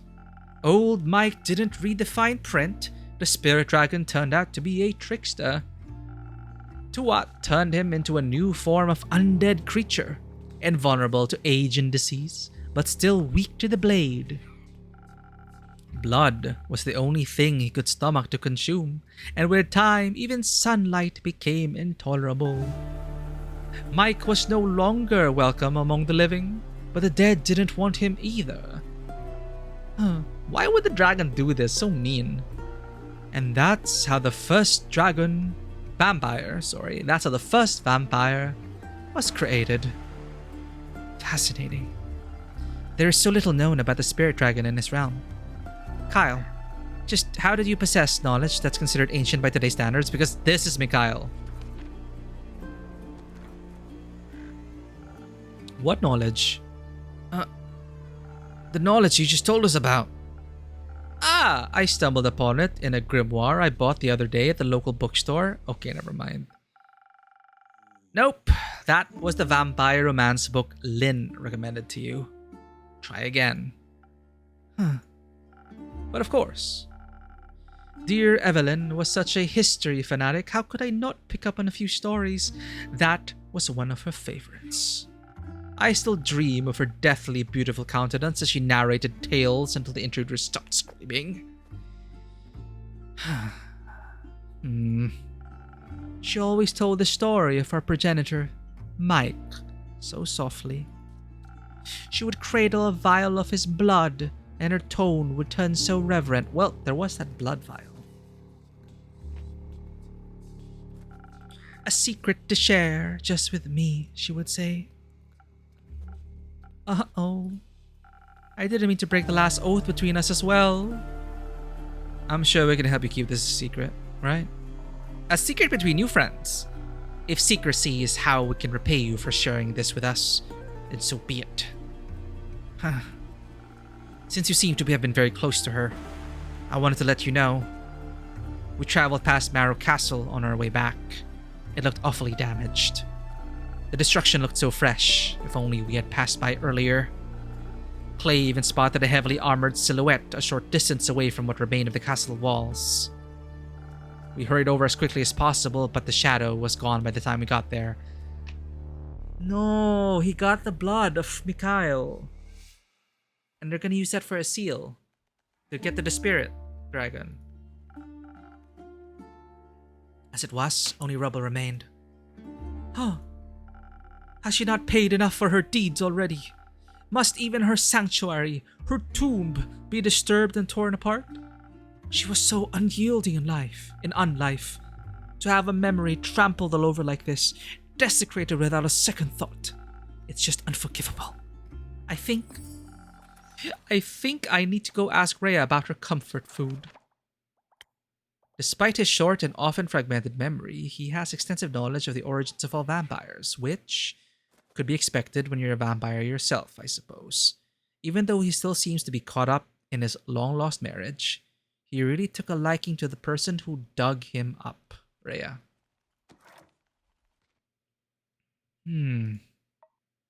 So, our old buddy found the blood of Mikhail. Let's give him some time to come to terms with what he just learned. We're not going to say anything about the blood. Oh, unionize. I got a unionize quest result. Greetings, brave adventurers. That's all the quests for now. But these are like maybe the final quests. Or we missed some. Sad.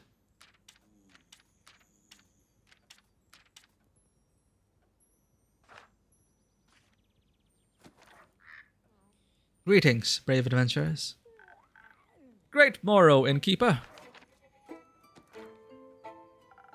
There seem to be a few more bones than usual with you, Scully. You observe correctly, my friend. They are wonderful parting gifts, aren't they? Sure are. Care to bring me up to speed, Len? Nah, you'll survive being left hanging for a few more minutes. Lick. You're bullying me. You're bullying your innkeeper, Len. Patience, young innkeep. Scully has been waiting to tell you his story since we left the Pale Woods. I will try to compose myself. This tale deserves the cracking of every last one of my rhetorical knuckles. Let us recount our tale properly, Dame Carolyn. Hang on. I think I could go for one of your drinks first. That can be arranged. Something to keep my strength up. I didn't get to flex my muscles much during our quest. A good one might net you a story. No pressure, Lynn.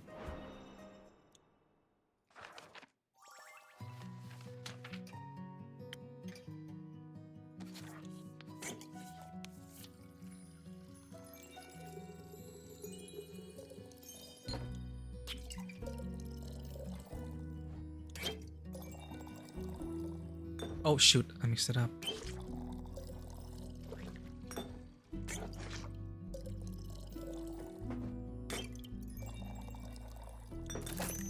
Good undo. A great drink for a great story. Aren't you lucky? I like to think luck has nothing to do with it. Perhaps not. I might have something else to cheer you up. Oh? Melly's back. Oh! Relieved. Like a great sword's been lifted off my shoulders. Is she alright, Lynn? Who would have thought that such a fearless warrior never learned how to swim? But I'm sure her newly found family will teach her, eventually. Seems like the lone wolf is not so lonely after all. Lynn definitely lives up to her Baba's heritage, even if she herself doesn't see it yet. Is she alright? Yes, though you might prefer to see for yourself. She and Nils left me their address to give to you. Who? Ah, you know them. Right, got it. Only one person would fit such an uninspired name. Humph. You'd better have apologized to Melly, or else. You'll have to find out the details for yourself, just don't keep them waiting for too long. Don't need to tell me that. Fable isn't back then. No. Sure are taking their time. Feel like looking for them yet? No, they're capable. Just my patience is starting to wear thin. You had some to begin with? You're pretty chatty for someone within greatsword distance. Right. Can I interest you in one of my drinks as well, Scully? With an offer like that, my friend, how can a skeleton say no? Perhaps something to enhance my aura. I would like to do the proclamation of this tale proper justice. Charisma, for sure.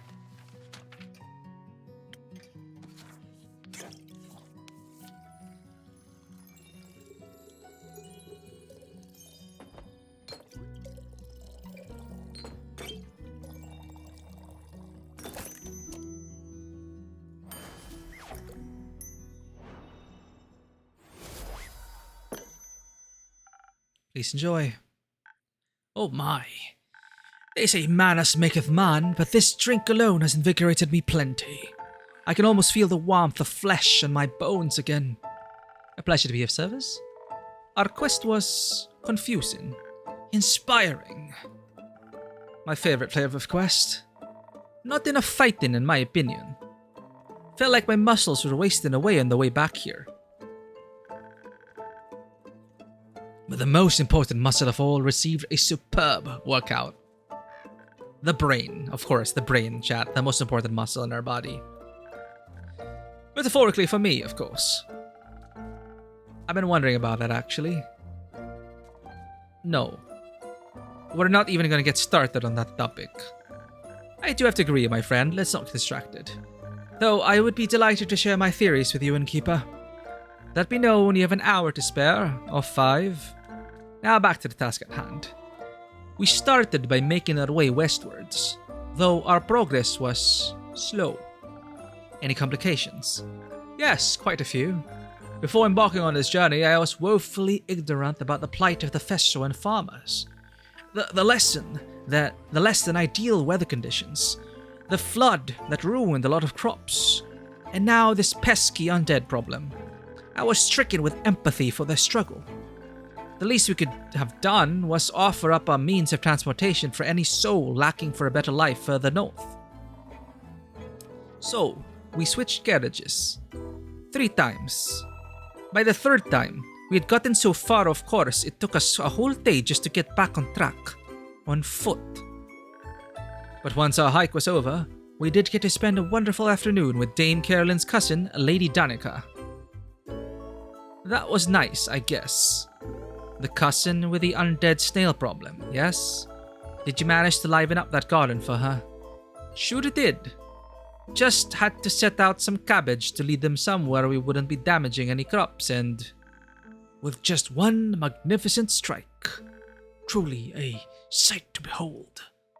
It was just some undead snails. No need to have gotten so excited. To match the excitement, Lady Danica served us some positively delightful cups of tea. Better than any accompanying finger sandwiches were some new facts I had gleaned from observing the snails. Even lacking souls, they still displayed some pack behavior. They acted nothing like real animals, of course, but somehow I was struck with empathy for their plight. To unconsciously seek out a manner of instinctual action. Despite the lack of anything to grant them a conscious objective. Is there a more transparent yearning for purpose than that?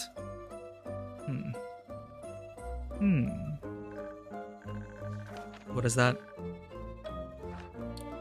To unconsciously seek out a manner of instinctual action, despite the lack of anything to grant them a conscious objective.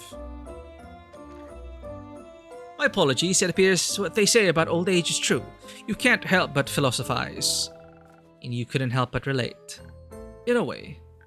One can't help but wonder whether any choice I make is truly my own or just a post-mortem reflex of these old bones. Perhaps even my thirst for knowledge. And yet, your enjoyment of it seems genuine. Truly, Innkeeper, you have a way with words. Just lots of experience.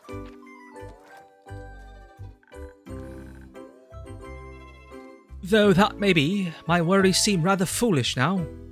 I count myself a quite fortuitous that despite all that my memory lacks, I could delight in learning it all again. Does it really matter, then, where such an urge comes from? Anyhow, my apologies, Dame Carolyn. I completely derailed our epic tale. Allow me to make up for it by continuing post-haste. Hey, JPR, welcome in. We're just wrapping up this quest because I'm getting super hungry, man. And we have been streaming for a while. JPR Photo Gamer 8 is the person to check out if you want to check out some in-game photography in action. And not just that, JPR plays a lot of tactical shooters and games. Currently grinding through Once Human, a free-to-play game which we demoed ourselves. A mix of a lot of different genres. And somehow they find a way to pull it off to make it quite fun. Honestly, like, it's very derivative, but I found it quite fun. But I do need to find time to play it. I hope you're enjoying your time there, JPR. Welcome in. Thank you. I try. It's good practice for being a game master down the road, but it is very tiring. But I do have so much fun, like just getting into character and acting it. Even if I'm not a professional voice actor, just the acting portion, I like to like hone that ability. But welcome in, JPR. This is Tavern Talk. I think we're nearing the completion of the game. I'm worried about one of the NPCs, but I think we're done with all the quests so far. We're just hearing the last quest. Yeah, we played the demo of Once Human before. I actually quite enjoyed it, but I'm not sure if I want to get into it. About the server selection, can you swap servers, JPR? Can you like just visit any servers? Because it would suck if I joined one server and then if I want to join my friends, I have to like start a new character. Can you freely server swap?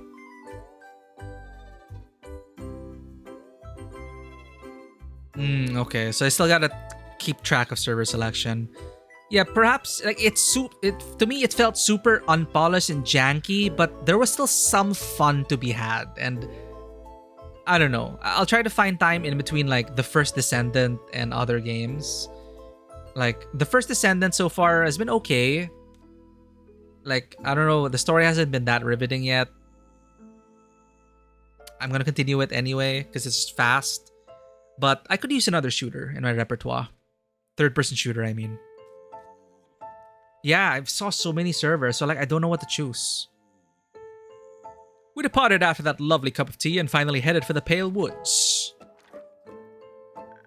Lady Danica provided us with a cart and her trusty steed, a cow with the most lovely temperament. Her name's Liselot. I made sure to greet the gentleman that passed us on our way to the woods. What magnificent shadow armor he was wearing. Something about it felt oddly familiar. See, it's our old friend. It's the villain. Perhaps it was only my hope that we would look just as gallant after our quest. Liselot valiantly took us to the edge of the forest where maliciousness permeated the very air we breathed. What he meant is, it stunk. Real bad. We left Liselot there. Sparing her the stench seemed like the right thing to do. And forth we ventured. Didn't take a long time to find what we were looking for. The place was crawling with them, which also explained the smell. For some reason, the miasma didn't seem to bother me much, maybe because you don't have any olfactory senses, Scully.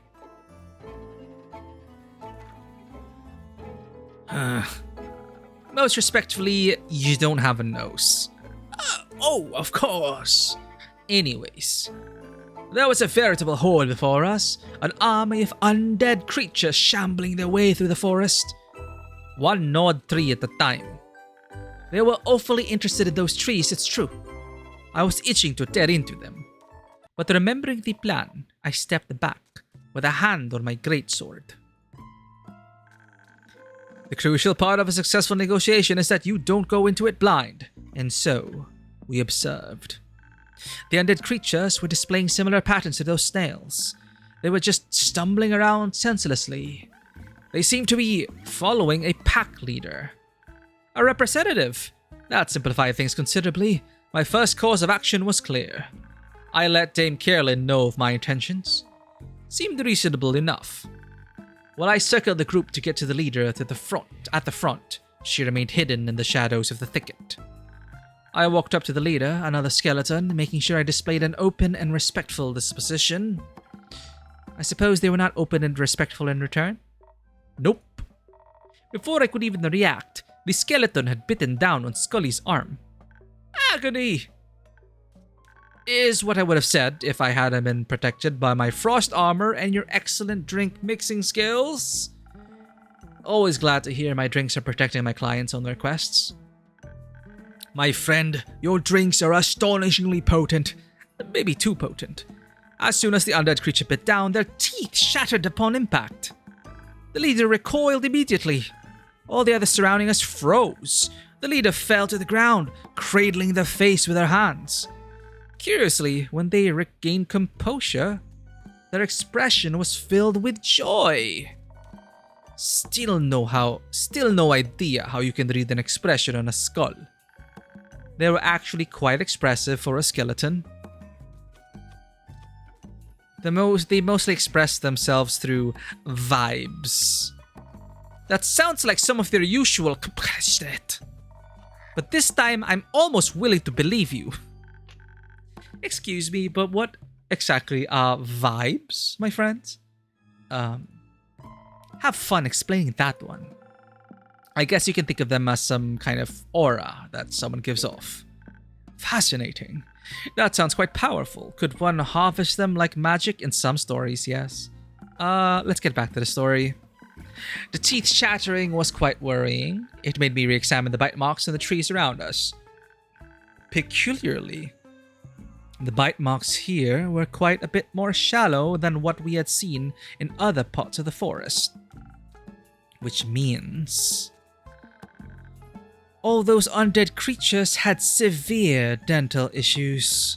The leader was so happy because the frost armor's chill was dulling their pain. The others' teeth were also in truly poor condition. And looking at the behavior, that seemed to be causing them severe pain. Coupled with their hunger for trees, it became a never-ending cycle of suffering. It should have never gotten so bad. I asked them why they hadn't reported the issue to the necromancer. It was clearly starting to impact the fulfillment of their objective. That got them really heated.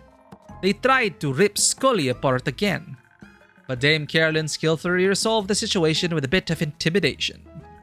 It turns out, they didn't even have dental! Huh. Carolyn? I'm with Scully on this one. They had no benefits. Nothing. They were just expected to be quiet and follow orders. That doesn't sound right to me. It's a scam. That's what it is. No sick leave, no compensation, no PTO. They didn't want to hear it.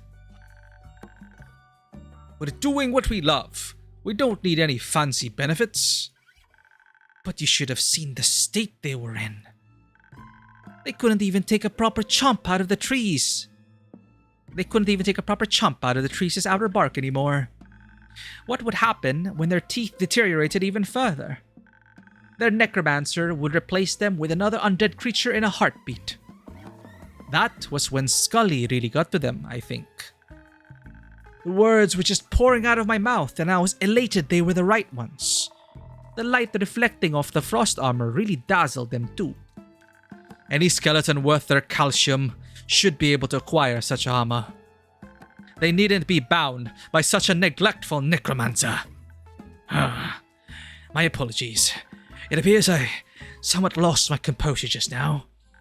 You might soon be contacted to host the first UFU gathering, Innkeeper. Union for the Undead. We help them unionize. UFU 1755. Never forget your roots. They're welcome to visit anytime. I think they really want to improve the situation. Most respectably, they promise to leave the Pale Woods alone as well. One of UFU's goals is to find a more sustainable way to deal with their obsession eventually. They're heading for the Necromancer now. There are a bunch of demands to settle. They graced us with a great deal of parting gifts before we left. We got the Hallux that broke off one of them when they attacked Dame Carolyn.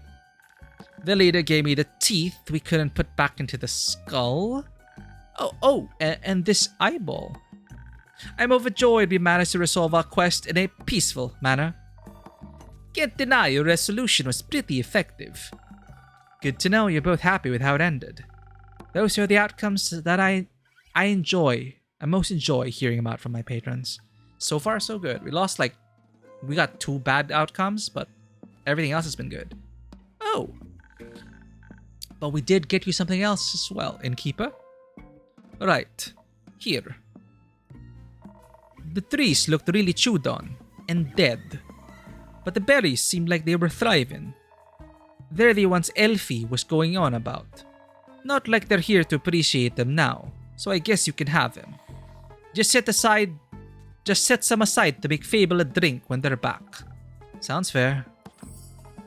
Also, while I was plucking the berries, the spirits of the trees gave us a little keepsake. So this is a ghost berry.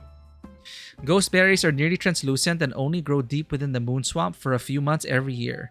They are safe to eat but rather sour to taste, and they grant you invisibility. Also, while I was plucking the berries, the spirits of the trees gave us a little keepsake, because they were so glad we stopped all that gnawing. Sadly, I don't have any more storage space left in my hat, so we wanted you to have it as well. Now we can always indulge in sweet memories whenever we visit. I wish it would show you where it appears. I think I know just the place for it. Thank you very much. Where's the place? Scully, you ever thought about becoming an advocate for this kind of stuff? Not that I can usually stand them, but you seem to really care about all this. Oh no, I am but a mere heap of bones here to learn all I can. But it is a gentleman's way to speak out when evil is committed in front of you. So I don't suppose I will stop doing just that anytime soon. Sounds good to me. I still wonder what all those undead creatures were doing there. No idea, we didn't ask. Hunger? Seems to be heading north before we talk to him. Maybe they were searching for more trees. They were searching for the world tree innkeeper. The Pale Woods is one of the largest forests in Fesua. I don't see a reason for them to leave the area before it was barren. Unless they were ordered to. Don't they typically come with a necromancer attached? You don't suppose that gentleman we encountered outside the woods could have been that very necromancer? I don't think farmers wear armor like what you described. Oh, if I had known what a dastardly negligent necromancer they were, I would never have offered that greeting. Katsafarta. Just realized where they could have been heading. It's true, there aren't many woods around here that compare to the Pale Woods. But that giant root in the capital must look pretty good to some tree-obsessed undeads. There might be tons more headed there even now. Vashetta indeed. Just to clarify, you believe hordes of undead creatures are marching towards the capital? Well, towards the roots would be my guess. I see. They're heading towards Themis to gnaw the divine roots. As if to have a tea party? Fell the Aether Tree? Precisely. Not that such an action alone could destroy the whole thing, but it would certainly do some damage. What in the freshest are you talking about? As I just stated, someone is trying to destroy the Aether Tree. The Starfall, the Primordial Flood, even the interplanar portals. It's all part of a big plot. Was that not clear? No. Oh my, that's awful. And insane, if true. Is it working? Unfortunately so. Or do you see stars in the night sky? I mean, there's one. There used to be more. And we don't know who's behind it yet either. Well, Carolyn, Mr. Scully, the gentle person you greeted outside of the woods, you thought he might be a necromancer? He certainly bore the armor of one. Did he seem like he wanted to kill everyone?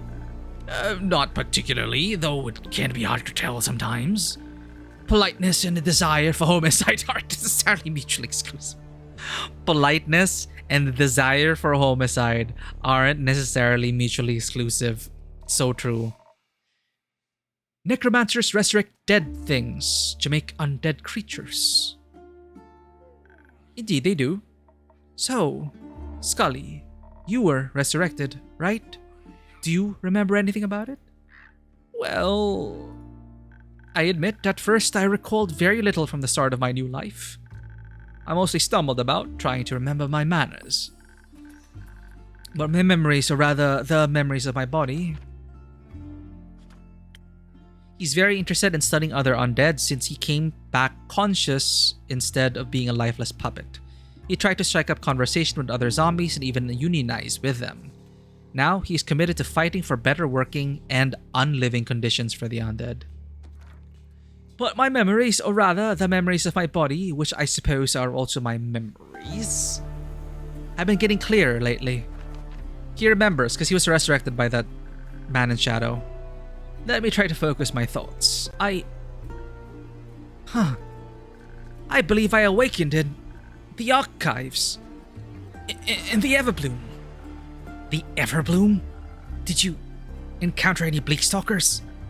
Why, I did indeed. They seem very hungry for my bones. Such interesting creatures, they remind me of old intellect wombats. Do those beasts still roam Fesua? No. What are intellect wombats? Priorities, Tia. Scully, who woke you up? A gentleman of fine age.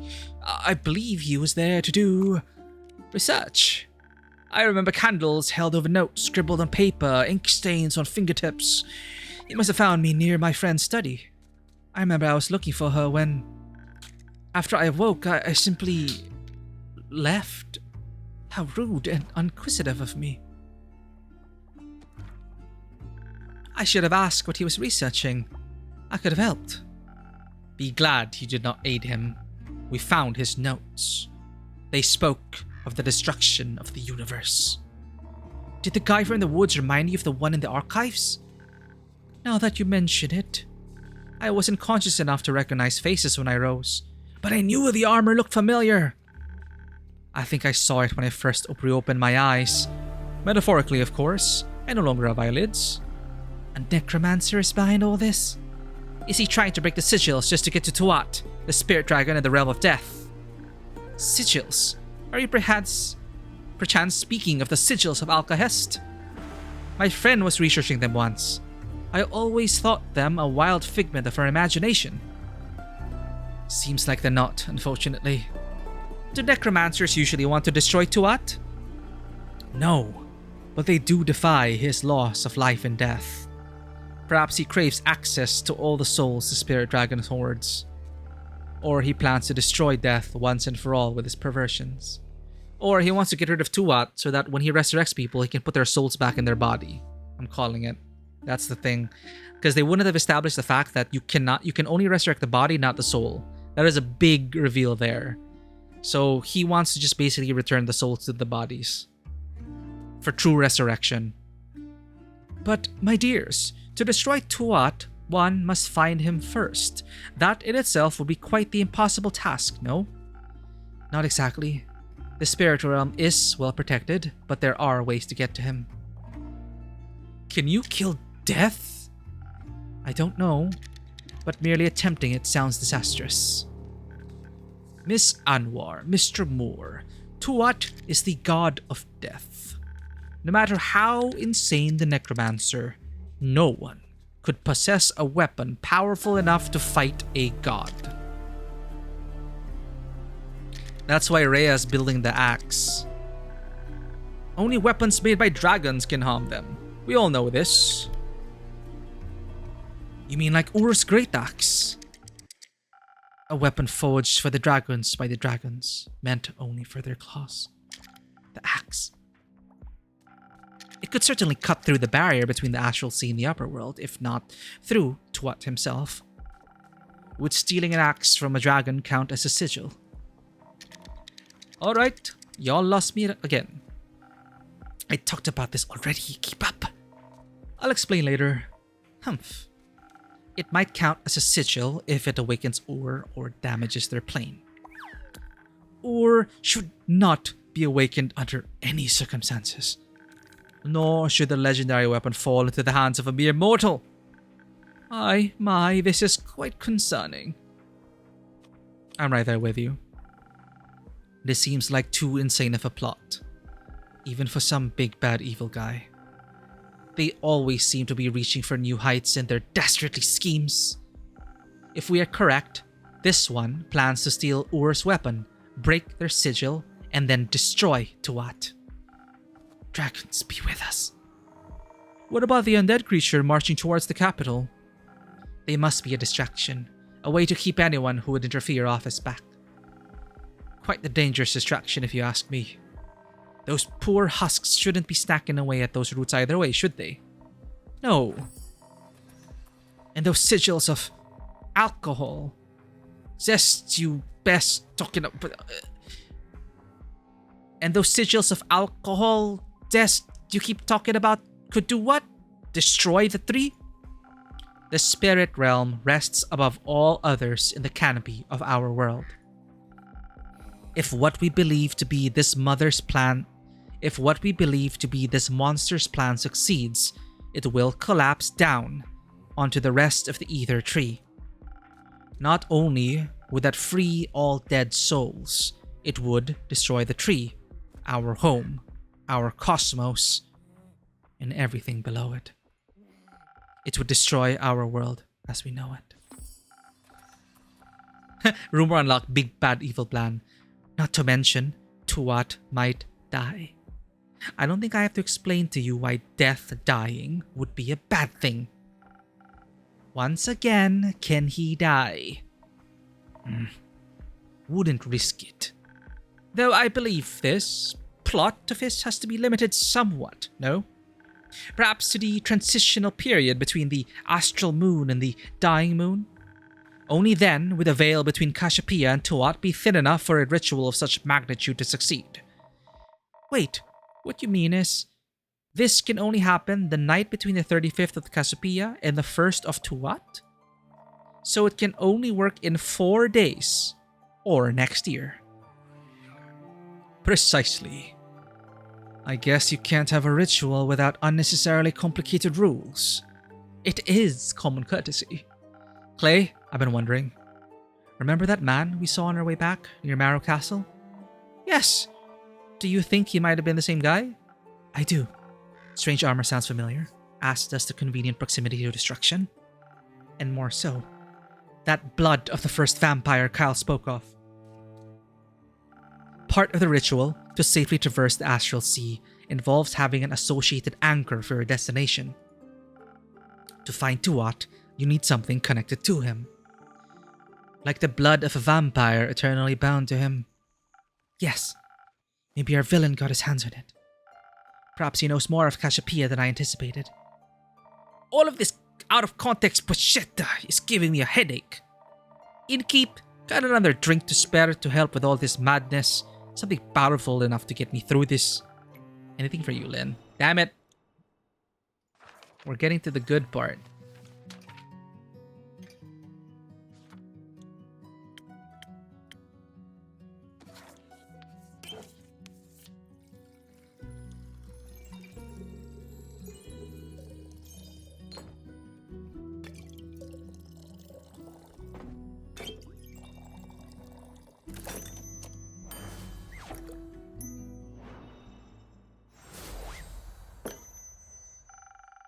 I put all the strength I have into this drink. Enjoy. I think you just put parts of my sanity back together. Thanks a lot. Anytime. So, this madman. If he can't get the axe, he can't kill the spirit dragon, right? Correct. Great. Let's stop him from getting the axe then. Great idea. I know. Now how do we do that? Well, first the necromancer needs to find it. For that, he'd have to get to Ur's realm. Thanks to the portals, that is entirely within the realm of possibility. One would simply have to journey through one of the portals to the Twilight Chasm, and then enter the endless caves through the Nightmare realm. Nothing easier than that. Didn't Melly see some weird new bone waymarkers near the Twilight Chasm portal in the Moon Swamps? Could they be there to remind someone, say a necromancer, of the way to the portal? They could. Good. The moon pools are much easier to reach than Boreas. We should catch a necromancer before he ventures into the chasm, and most certainly before he gets the axe. Great.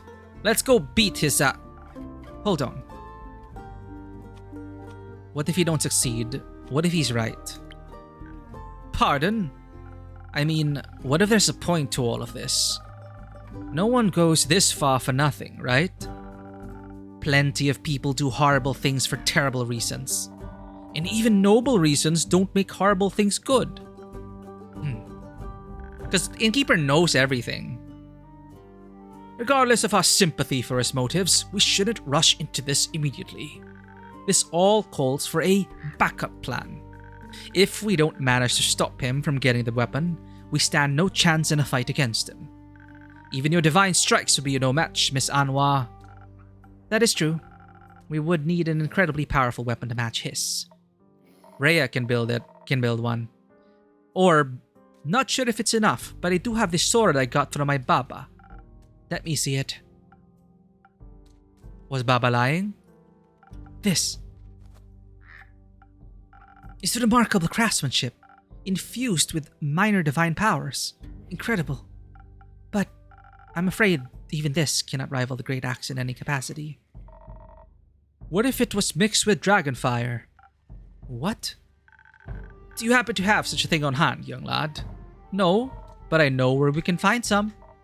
The ever-burning flame in the Highlands is dragonfire.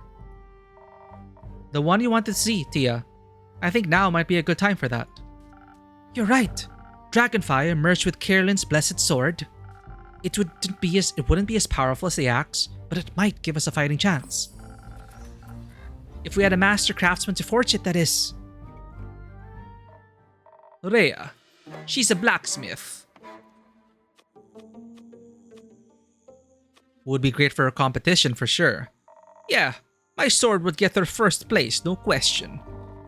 I'll make sure to bring that up while trying to convince her. Thanks for the idea. Very well. I'm sure Master Smith Frostgrip will be delighted with this opportunity. Having her on our side makes me even more confident that we can stop this necromancer's plans. I have the utmost faith in us. And I know the aperture and its astral portal are well protected even if we should fail. Though I don't believe we will. Because I know I'm strong enough to best this battle. And that Clay is as well. And the others too. Yes, the others too.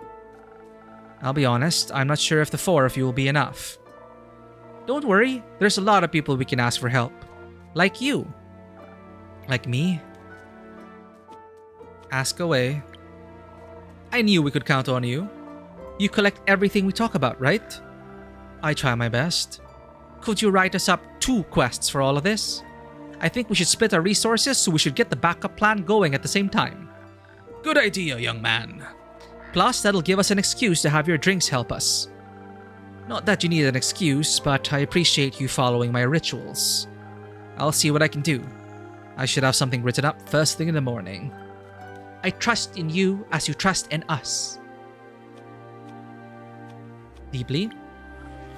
Yes. Deeply, and with the knowledge that together we are stronger. We'll see you in the morning then. Carolyn, come with us. We owe you a few explanations before we make you do any persuasion work for us. You got that right. Let's go. Wow, this is the final quest and everyone's coming together. I cannot miss out on more possible details. I shall see you in the morning and keep. Thank you for all your help. Let's save the world, alright? Let's, Clay. Good luck. And where's Fable gonna be in all this? Okay, I think that is where we will pause on that cliffhanger for now. It is late. I didn't expect to stream for this long. But that is nice. Things are really heating up. I believe we are finally getting to the final quest. And I really like how everyone's just coming together for this. I really like how everyone is coming together. It's nice. It's like hearing all this. It's really like hearing stories from player characters. And it's pretty cool. Alright. My friends, I'm gonna leave you with Bonebreaker. I want to give Bonebreaker some support because this DLC is madness. Thank you so much, everyone, for being here. Thank you so much. I really appreciate it. Thank you for the raids as well. Please share the raid messages as we head out.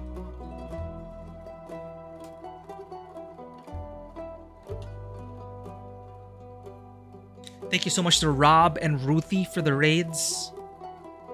Thank you, Vanoa, Diwata, Ponder, everyone else for dropping by. I really appreciate it. Fisher, thank you for the sub. Ponder, thank you for resubbing as well. More than 1 year, friends. I cannot believe it. Hope you all have an awesome week. Let's go ahead and raid Bonebreaker. Give our support. And we will conclude this Tavern Talk next session. And also, we finished Elden Ring the DLC. Clap, clap, clap. We're going to be filling it in with more variety, but always a story-rich experience. Thanks, everyone. And as always, welcome to the table. Have a great day, and I will see you all on the next adventure. Bye-bye.